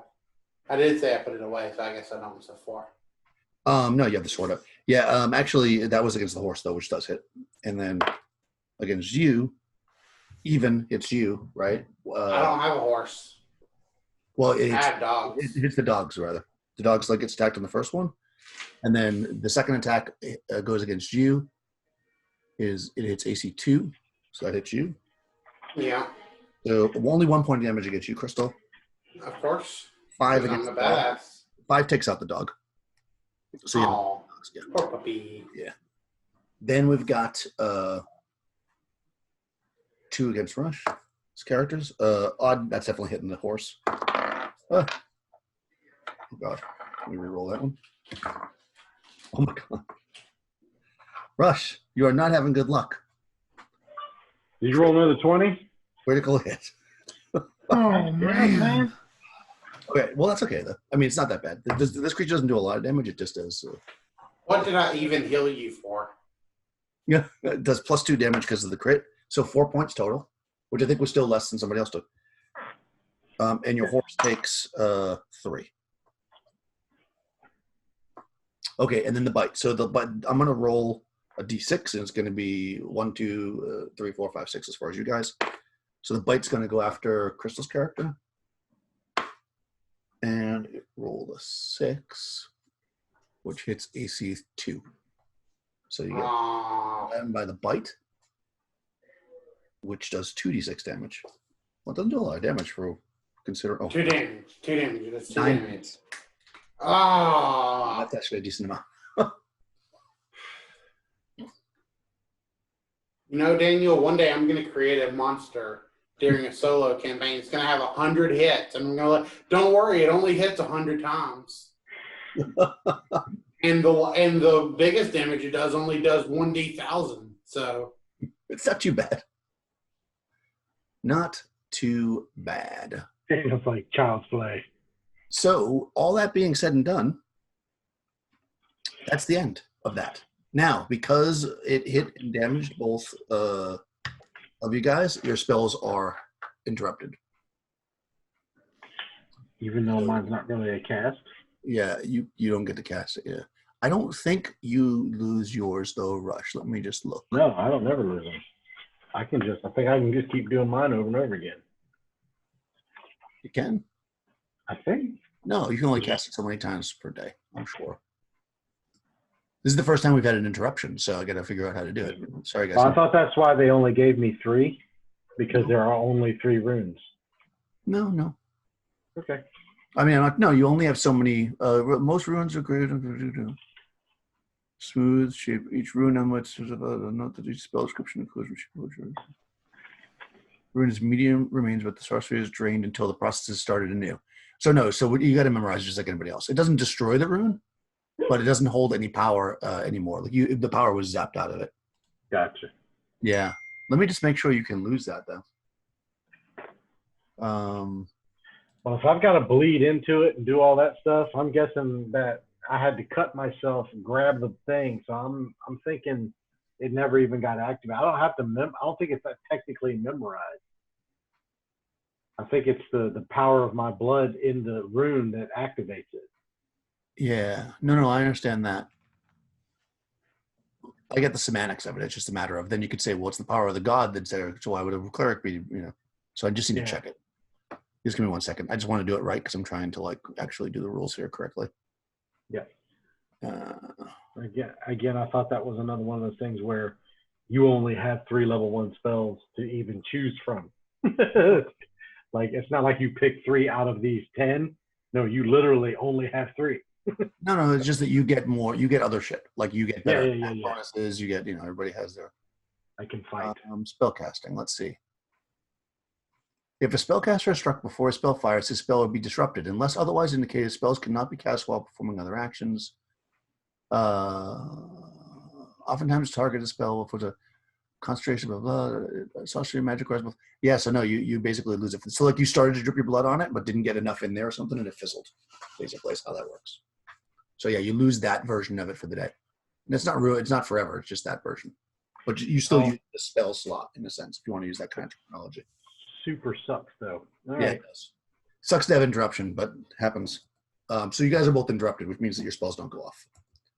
But Tony's character can still run, what you just did. Yeah. You're going full. Oh yeah, I'm going full blast for that gate. Yeah. Okay. Okay. Next round. What do you guys want to do? Well, now I'm going to run because the rune that I had that was going to be super effective on this guy is now gone. Oh, that sucks. So I'm going to run.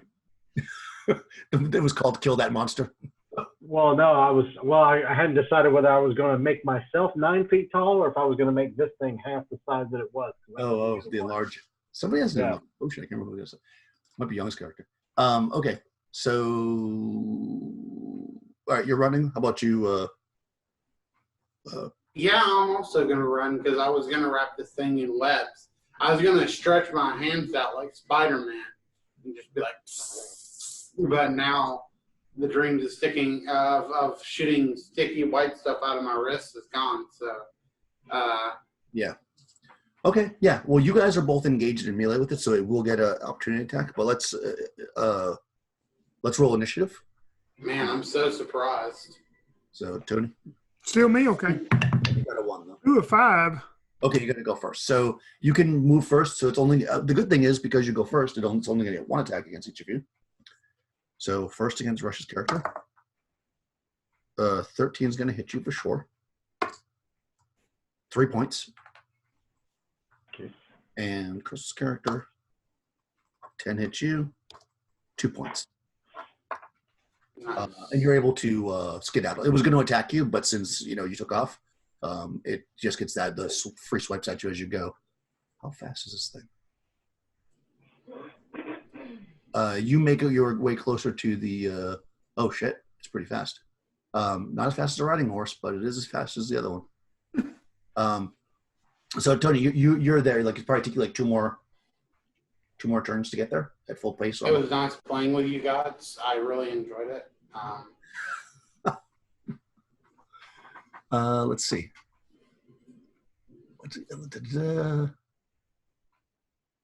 Okay, yeah, it's gonna make chase. I mean, it's the same speed as you, so since you got away from it, it's technically going to.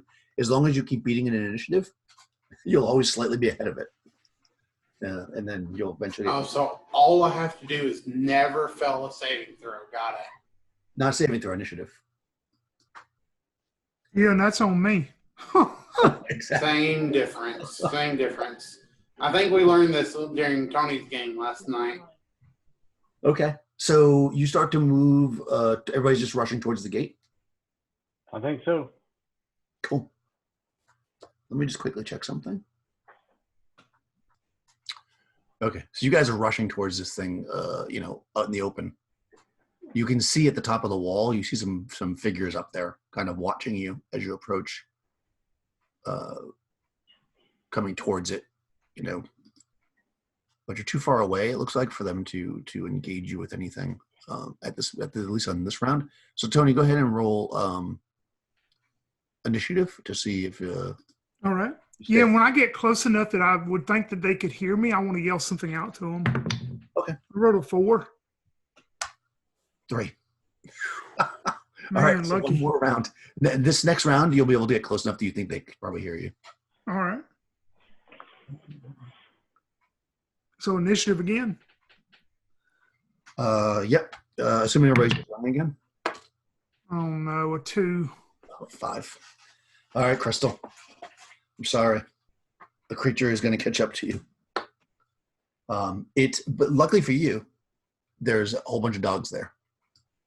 And it's a monster, so it doesn't really know what it's attacking. So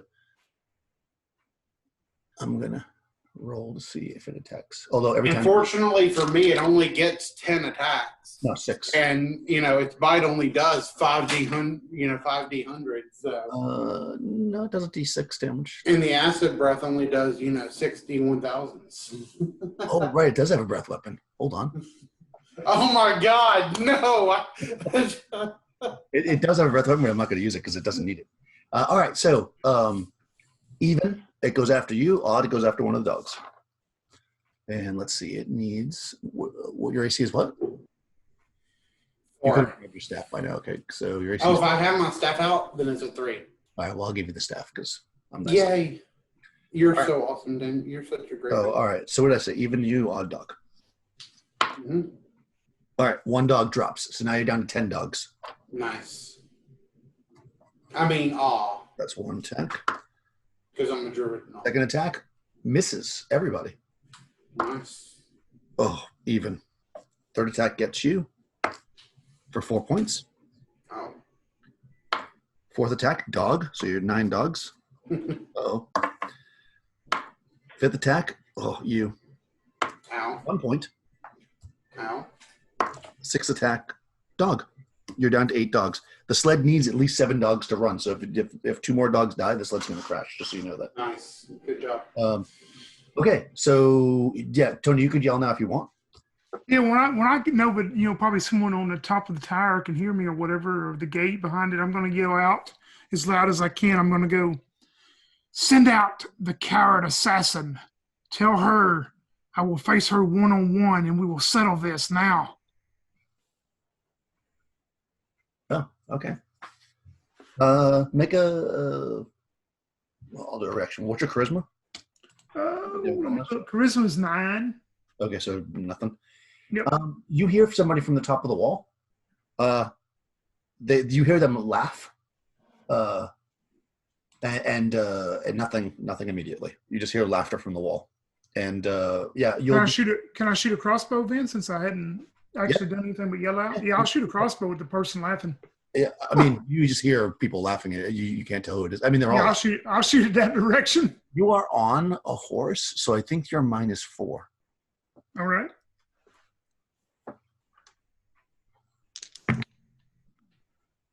Oh, 16 on a die, and I got a +2, so -2, so 14. What ammo cost does that hit? That might hit somebody up there. Let me look. I don't know. I forgot about that.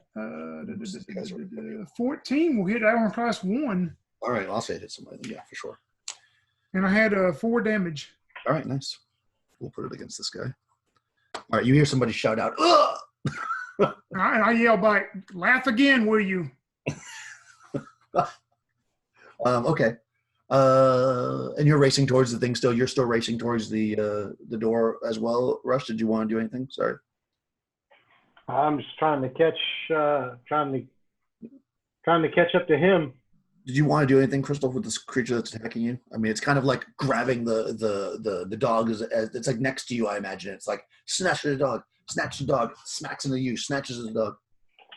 I will cast Pass Without Trace 15-foot radius. I don't know what it is. I'm, Maybe I'll just disappear from its scent if I do that. I'm gonna say that's probably not gonna work. Let me just look at it. Function prices past that price. Oh, okay. This bill can move through wilderness terrain for without leaving footprints. No, I mean it sees you. Okay. So that's All right. that wouldn't work. It's not invisibility. Okay. I mean, I can't do another web, and you said Charm Beast would not work. Can I melt the ice under it? Would that do anything to slow it down at all?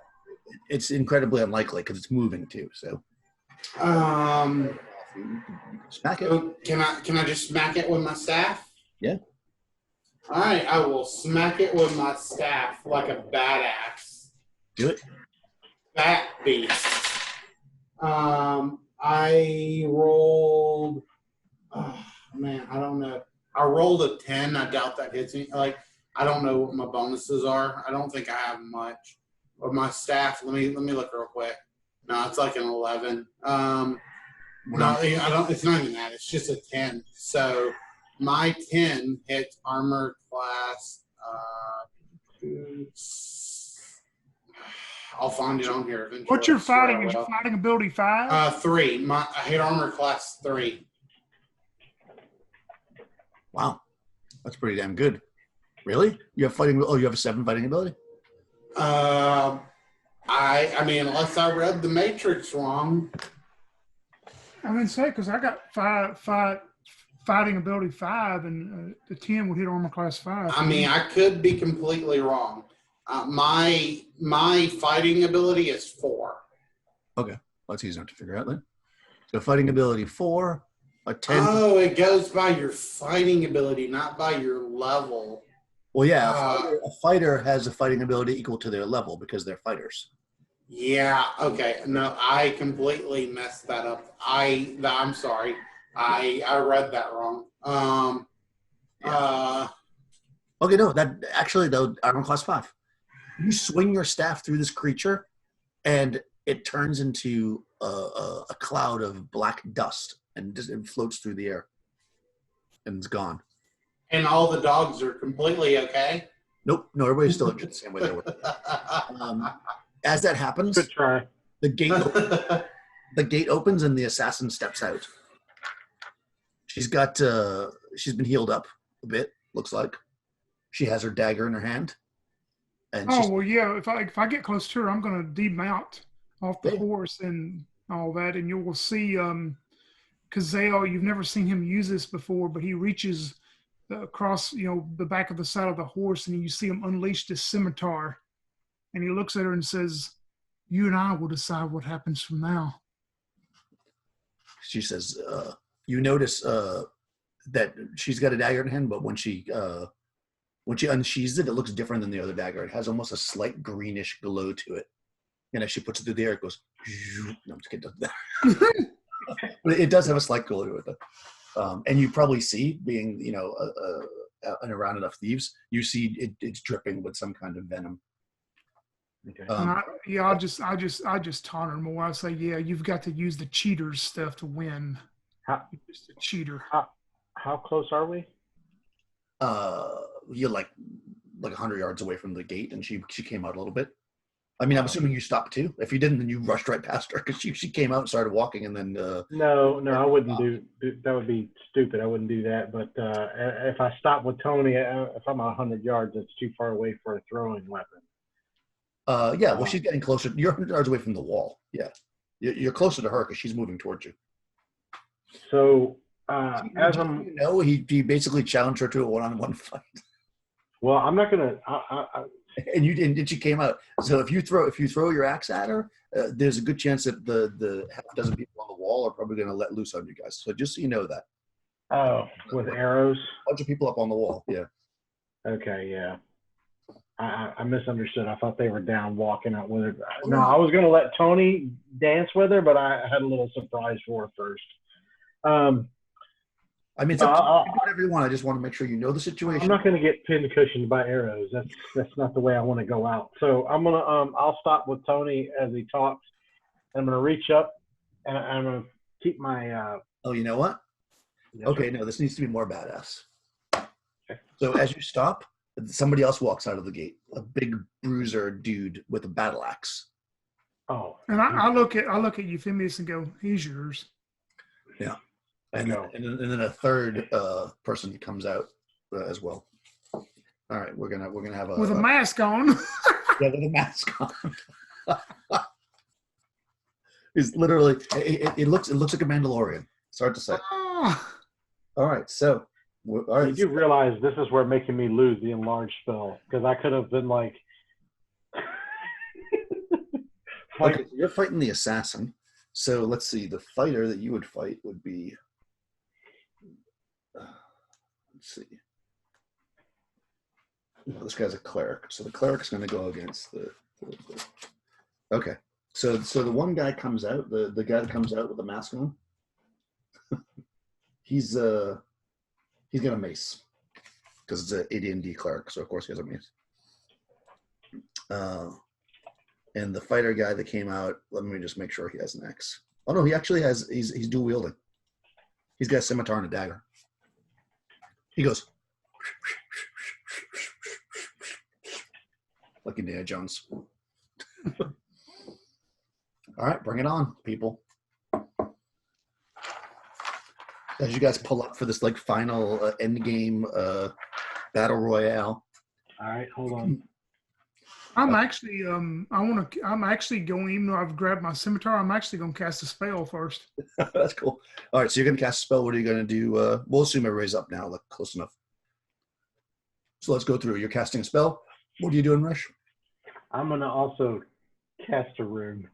Okay. And how about Crystal? I'm going to also cast a spell. Oh shit! All right. Okay. Well, the assassin can't cast spells, and neither can the fighter. But the other person, I'll give them a 50-50 chance if they can cast a spell. Nope, they're going to attack melee. Okay, so you guys are all close. I mean, you're all within like melee / charging range at this point. And you know what? So everybody can decide their own fate. Everybody can roll initiative. I'm just going to roll once on my side, but you can all roll, and if you beat it, then you go first. 4 or 5. I rolled a 6. Okay. How about you, Rush? I'm sorry, what are we rolling? A D6. I got a 6. Okay, you're all going to go first. So I'm just going to go left to right to make it easier. Tony. Yeah, when I see that, she's gonna cheat anyway with the assassin venom dagger, I just look out towards her with a smile, and you see me push back my hood for the first time, and you see this beautiful, handsome fellow, this beautiful face, and he looks at her and he smiles and he goes, "I'll make it easy for you. I'm going to cast Hold Person on her." So she needs to make a sorcery saving throw at -2. Nice. All right, sorcery saving throw. I'll roll it first to see. I doubt that made it. That's neat. All right, she's frozen. All right, thank God. Crystal. I am casting Melt Ice in an attempt to get at least her, I guess, to sink into the mud and the muck. I mean, I didn't know he was going to cast the whole person, and that was my idea. So I guess I'm going to stick with it. Why are you attacking my victim? You have your own. Oh, I'm sorry. What? Is there still something else happening? I must have missed that. I thought we vanished the creature. Three warriors you came out missed to about challenge 5 you. minutes. You have one warrior standing in front of you. You have a cleric standing in front of you with a mace. Oh, okay. Well, then that cleric, then I'll cast Melt Ice under his feet and make it to where he cannot move. Am I still not understanding something? No, you are. I'm just trying to figure out. 30 cubic feet per cast level. Each 30 cubic feet that grows 1 round to flux. So in 1 round you can do 30 cubic feet, which is a decent amount. If it's cast under the feet of an opponent, the victim is allowed an avoidance save to elude. Okay, so that's what I was looking for. Ooh, 14. And he is a cleric. of 6th level. Nope. Well, made it. Okay, he jumps out of the way. He's probably onto that spell because he's a cleric. Nice though. Rush. So I'm going to cut my hand and bleed into my rune of command, and I'm going to try and take control of the big warrior in front of me. Well, command is just a single word, right? Well, see, It's a again, command spell, right? because I just lost my computer, I don't have the PDF. Yeah, yeah. Oh, wait a minute. Yes, I do. Yes, I do. Sorry, I did go download that. Damn It's the command spell, right? Yeah. 'cause Yeah, I got it here. Hold on. yeah. I mean, it lasts further than 5 rounds, but it's just like a single word or a short sentence. So you could say like flee and the warrior will run away. Compel to obey. Cast your victim. Hold on. So it says typical commands include die, fall, flee, jump, sit, sleep, or stop. And the victim will not actually die if may do so, but may fall down and stand. So I'm going to point my hand at him and I'm just going to say, die, like that. Okay. He's I was actually. going to try and make him actually kill himself, but then I realized they don't. Yeah, it doesn't do that. They just pass out. And actually, and this is better than 5e because in this actually lasts for 6 rounds. It doesn't just start just 1 round where they pop right back up. He's actually 6 hit dice, so he gets a saving throw. And you roll a 10, which I don't think is going to be successful. What? These spells are more powerful than 5e? I don't believe it. He fails. He drops. You command. I mean, unfortunately for you, or fortunately, I don't know. No, unfortunately, there's like a lot of clerics involved in this shit. So, and that's a pretty common cleric spell. So, because that would be pretty badass if those people who didn't understand magic and you just commanded somebody to die and they dropped, they'd actually think he was dead. But I'm quite sure nobody thinks he's dead. But he drops. Yeah. So the only one standing is actually the one in front of Crystal's character, and he was going to melee you, so that's what he's going to do. He's going to swing his mace into your face. No, he's not with a 7. So he swings at you. As he's avoiding the melting ice, he tries to swing out wildly and misses.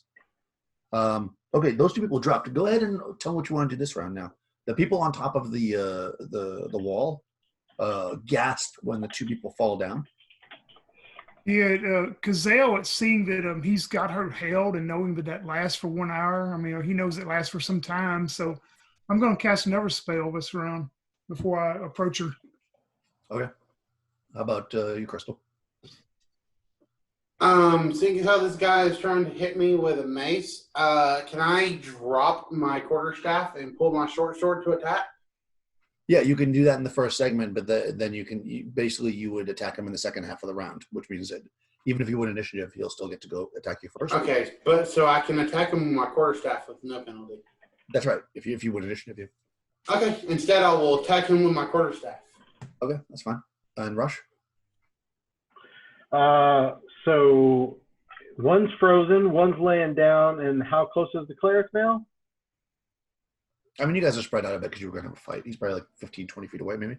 Oh, so I'm going to pull my hand axe, and I'm just going to be like, right into the cleric. Right. Well, you already had it out, no? Yeah, I did. You're right. Yeah, so you can do that. Okay. All right, that's fine. So let's. All right. Well, now there's only one person. I'm just going to roll 1 initiative. So I guess Tony, you still have yet to lose initiative. A 5 again. Oh, he got 6. Oh man. Seeing that you did the thing that you did, you hear a voice from the battlements call out. I guess the way to fight sorcery is with sorcery. And a tiny, well, it starts off as being tiny, spark forms in their hand and shoots towards you at amazing speed, finally landing in the center of the group and explodes into a fireball. Make an avoidance save, I believe it is. Shit, I wish I knew that was coming. Well, that's going to fireball you, but you took them out too quickly. Well, I've got get a something that +2. would have nullified. I can nullify a fireball, which is awesome. Completely nullify it. How can you do that? But I have to know it's coming. Oh. Oh yeah, I passed easily. Okay. I'm sorry. That's gonna hit the bad guys too, wouldn't it? Oh yeah. Well, that's, when it comes to evil people, Yeah. I passed it too. Okay. That's good because you take half damage because it does a lot of damage. How about you, Crystal? Avoidance save. What is that I need to roll? You need to roll a saving throw. I made a nat 1. That makes it, right? Oh, Thanks for playing. I really Yeah. liked your character. I really did. I know, right? I'm just a nat 1 makes it, I think. 10. 13. Your God has failed you. Yeah.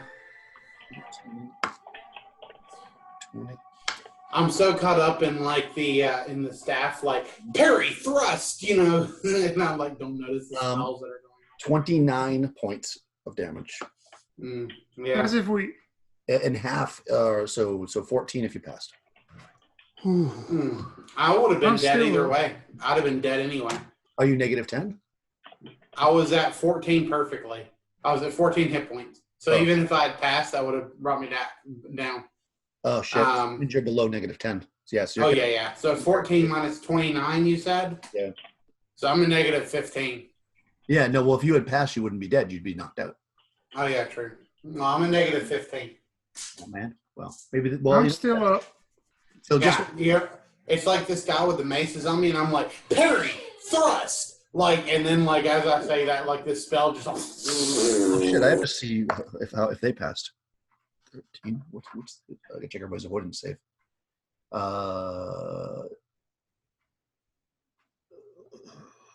Failed. Passed. Failed. Okay, hold on. So, God damn, evil people are bastards. All right, so this cleric failed. Oh, he's not dead though. Yeah, shit, all the hit points. Can I roll up a second character real quick? Nope. Oh, the assassin's definitely dead though, even with passing. Oh, No. man. No, that's not true. Because 14 if they pass, right? No, she had 22 because she healed back for 11 when she got back to the place. Okay, so 7. So she's not dead. I doubt that fighter's dead because the fighters have a lot of hit points.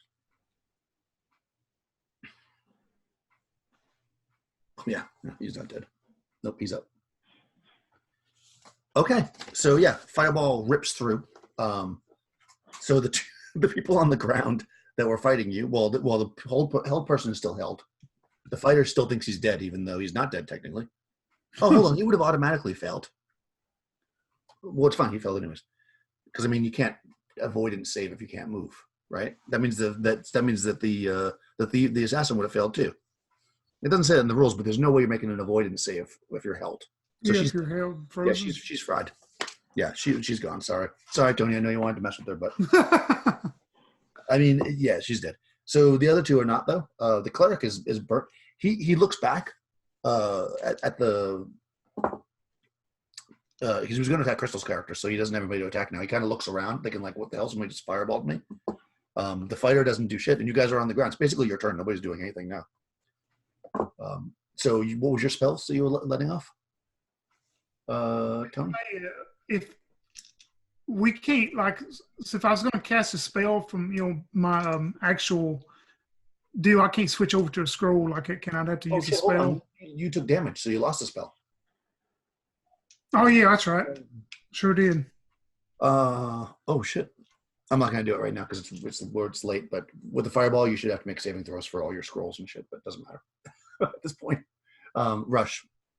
Well, I will. What kind of save we got to make? All right, let's do it. Let's play it right. Right. So we got to make a item saving throw. So that would be. Well, I'm gonna say leather because it's inside the backpack, right? You don't have it out. So if you can make a leather, we're good. So you need. Yeah.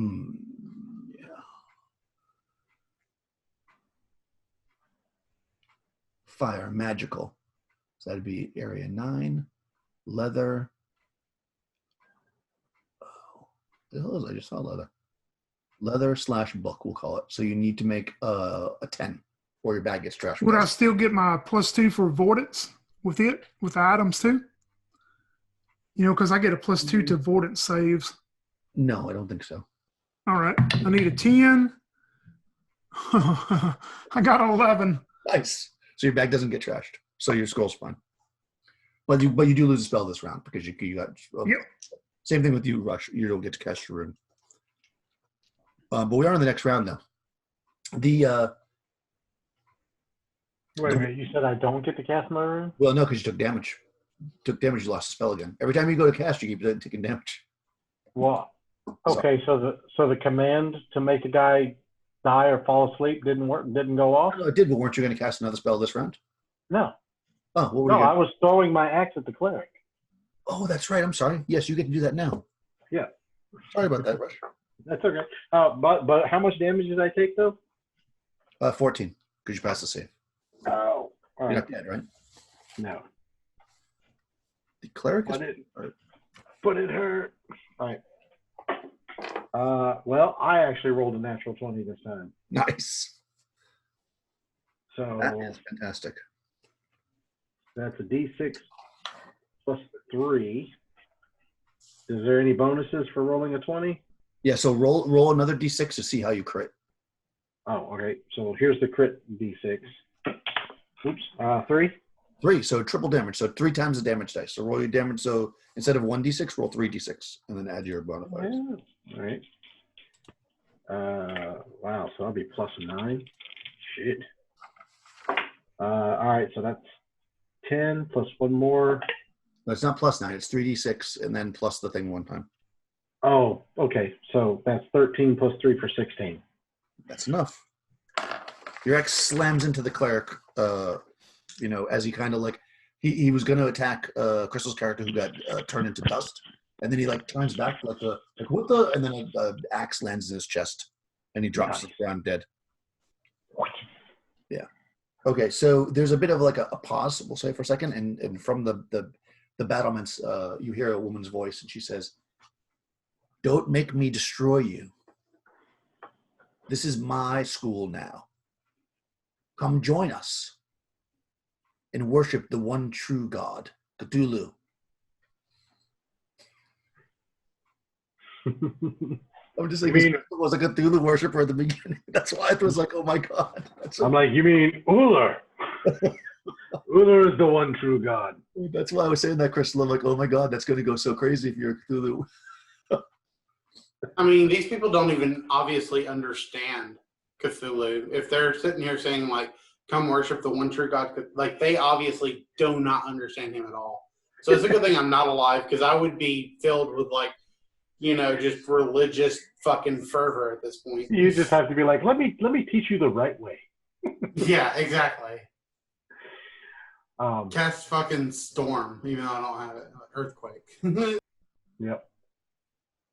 So I look over at Kazel and I say, I just look at him and, obviously we're bloodied and burnt. And I say, do we fight, my friend, or do we run? He's back to his quiet mode. He doesn't answer you, but he looks at you and he's walking closer to you to get, as close as he can to you. And I'm sorry to interrupt you, Tony. I should probably point out, just because this is probably important, all the dogs and horses are dead. Also, I would like, if you don't mind, that save, they would be dead. Yeah. What's that? If you don't mind, I mean, you guys would probably know. This will be up to the DM. I did cast Messenger earlier to tell the village that this school had been overrun with bandits, and they need to send people to clear it out. If I don't Yep, I heard you. respond. Yeah, you did. You made that known. Yeah. All right, go ahead. I'm sorry, Tony. I'm going to get closer as I can to Euphemius, and next round I'm going to reach in my scroll case, and I want to cast a spell of a scroll I have. Okay. They're waiting for you, so you can do what you want. I mean, I guess if you pull the scroll out and do it quickly, which I think you probably do. Yeah, I'm going to use that. I don't know what I couldn't find it on the spell book, but protection from magic. No, I wrote what it does. Okay. No, it says magic prevents all spells and spell-like abilities from penetrating the circle, but I don't know how big the circle is, so that's why I'm sorry. Right, the circle is Euphemius, maybe to get him in a circle of it too. Yeah. You would know that. Sorry, I didn't put that in there. Yeah, you got protection from magic scroll, which would have been nice to have before. Yeah. I think it's 15 feet, but let me just make sure. And while you look that up, I know you can answer this off the top of your head. A turn is 10 minutes, right? Yep. Each protection scroll creates a circle of defense radius 10 feet around the reader and lasts for an hour. So it's 10 foot out in each direction. So it's a 10-foot radius. So 20-foot, sphere. So it's pretty big. Yeah, he does that, and he looks at Euphemius and he goes, "If we try to run, they will hunt us down and we will die for sure. We can go in and pretend to be on their side until the I don't remember, is it a duke or a baron that sent us? I don't remember whatever his title was. Yeah, I'll say until he sends the soldiers that our dead friend sent for. If we don't return, we can try to pretend, and when they get here, we can open the gates and let them in." I lean over and I say, we can do that, or I can summon a magical horse. And when you say that, I look at you like you're crazy. No, I grab my rune and I say, I can actually summon us a magical horse. And we can ride. I'm serious. We can ride like the wind and try to get away. What do you think is best, my friend? But will your horse be faster than their horses? No, but for real, like I can actually do it. Magical horse. Like it's magical and it's a horse. It looks like a dragon. It's so cool. I say, carrying us both? Probably not.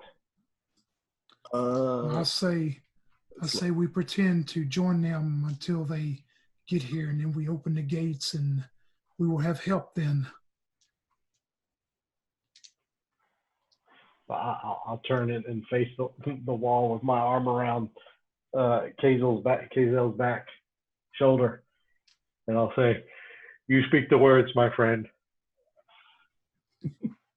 Yeah, I'll walk, and I cast that spell, hoping that, if whoever she is up there, to try to keep her preventing from what we're talking about. So we'll walk towards the gate, and I will yell back at her and say, "It appears that we have no choice but to find out more about your wonderful, wonderful cult. Please open the gates, and we will assist you and join you in your endeavor."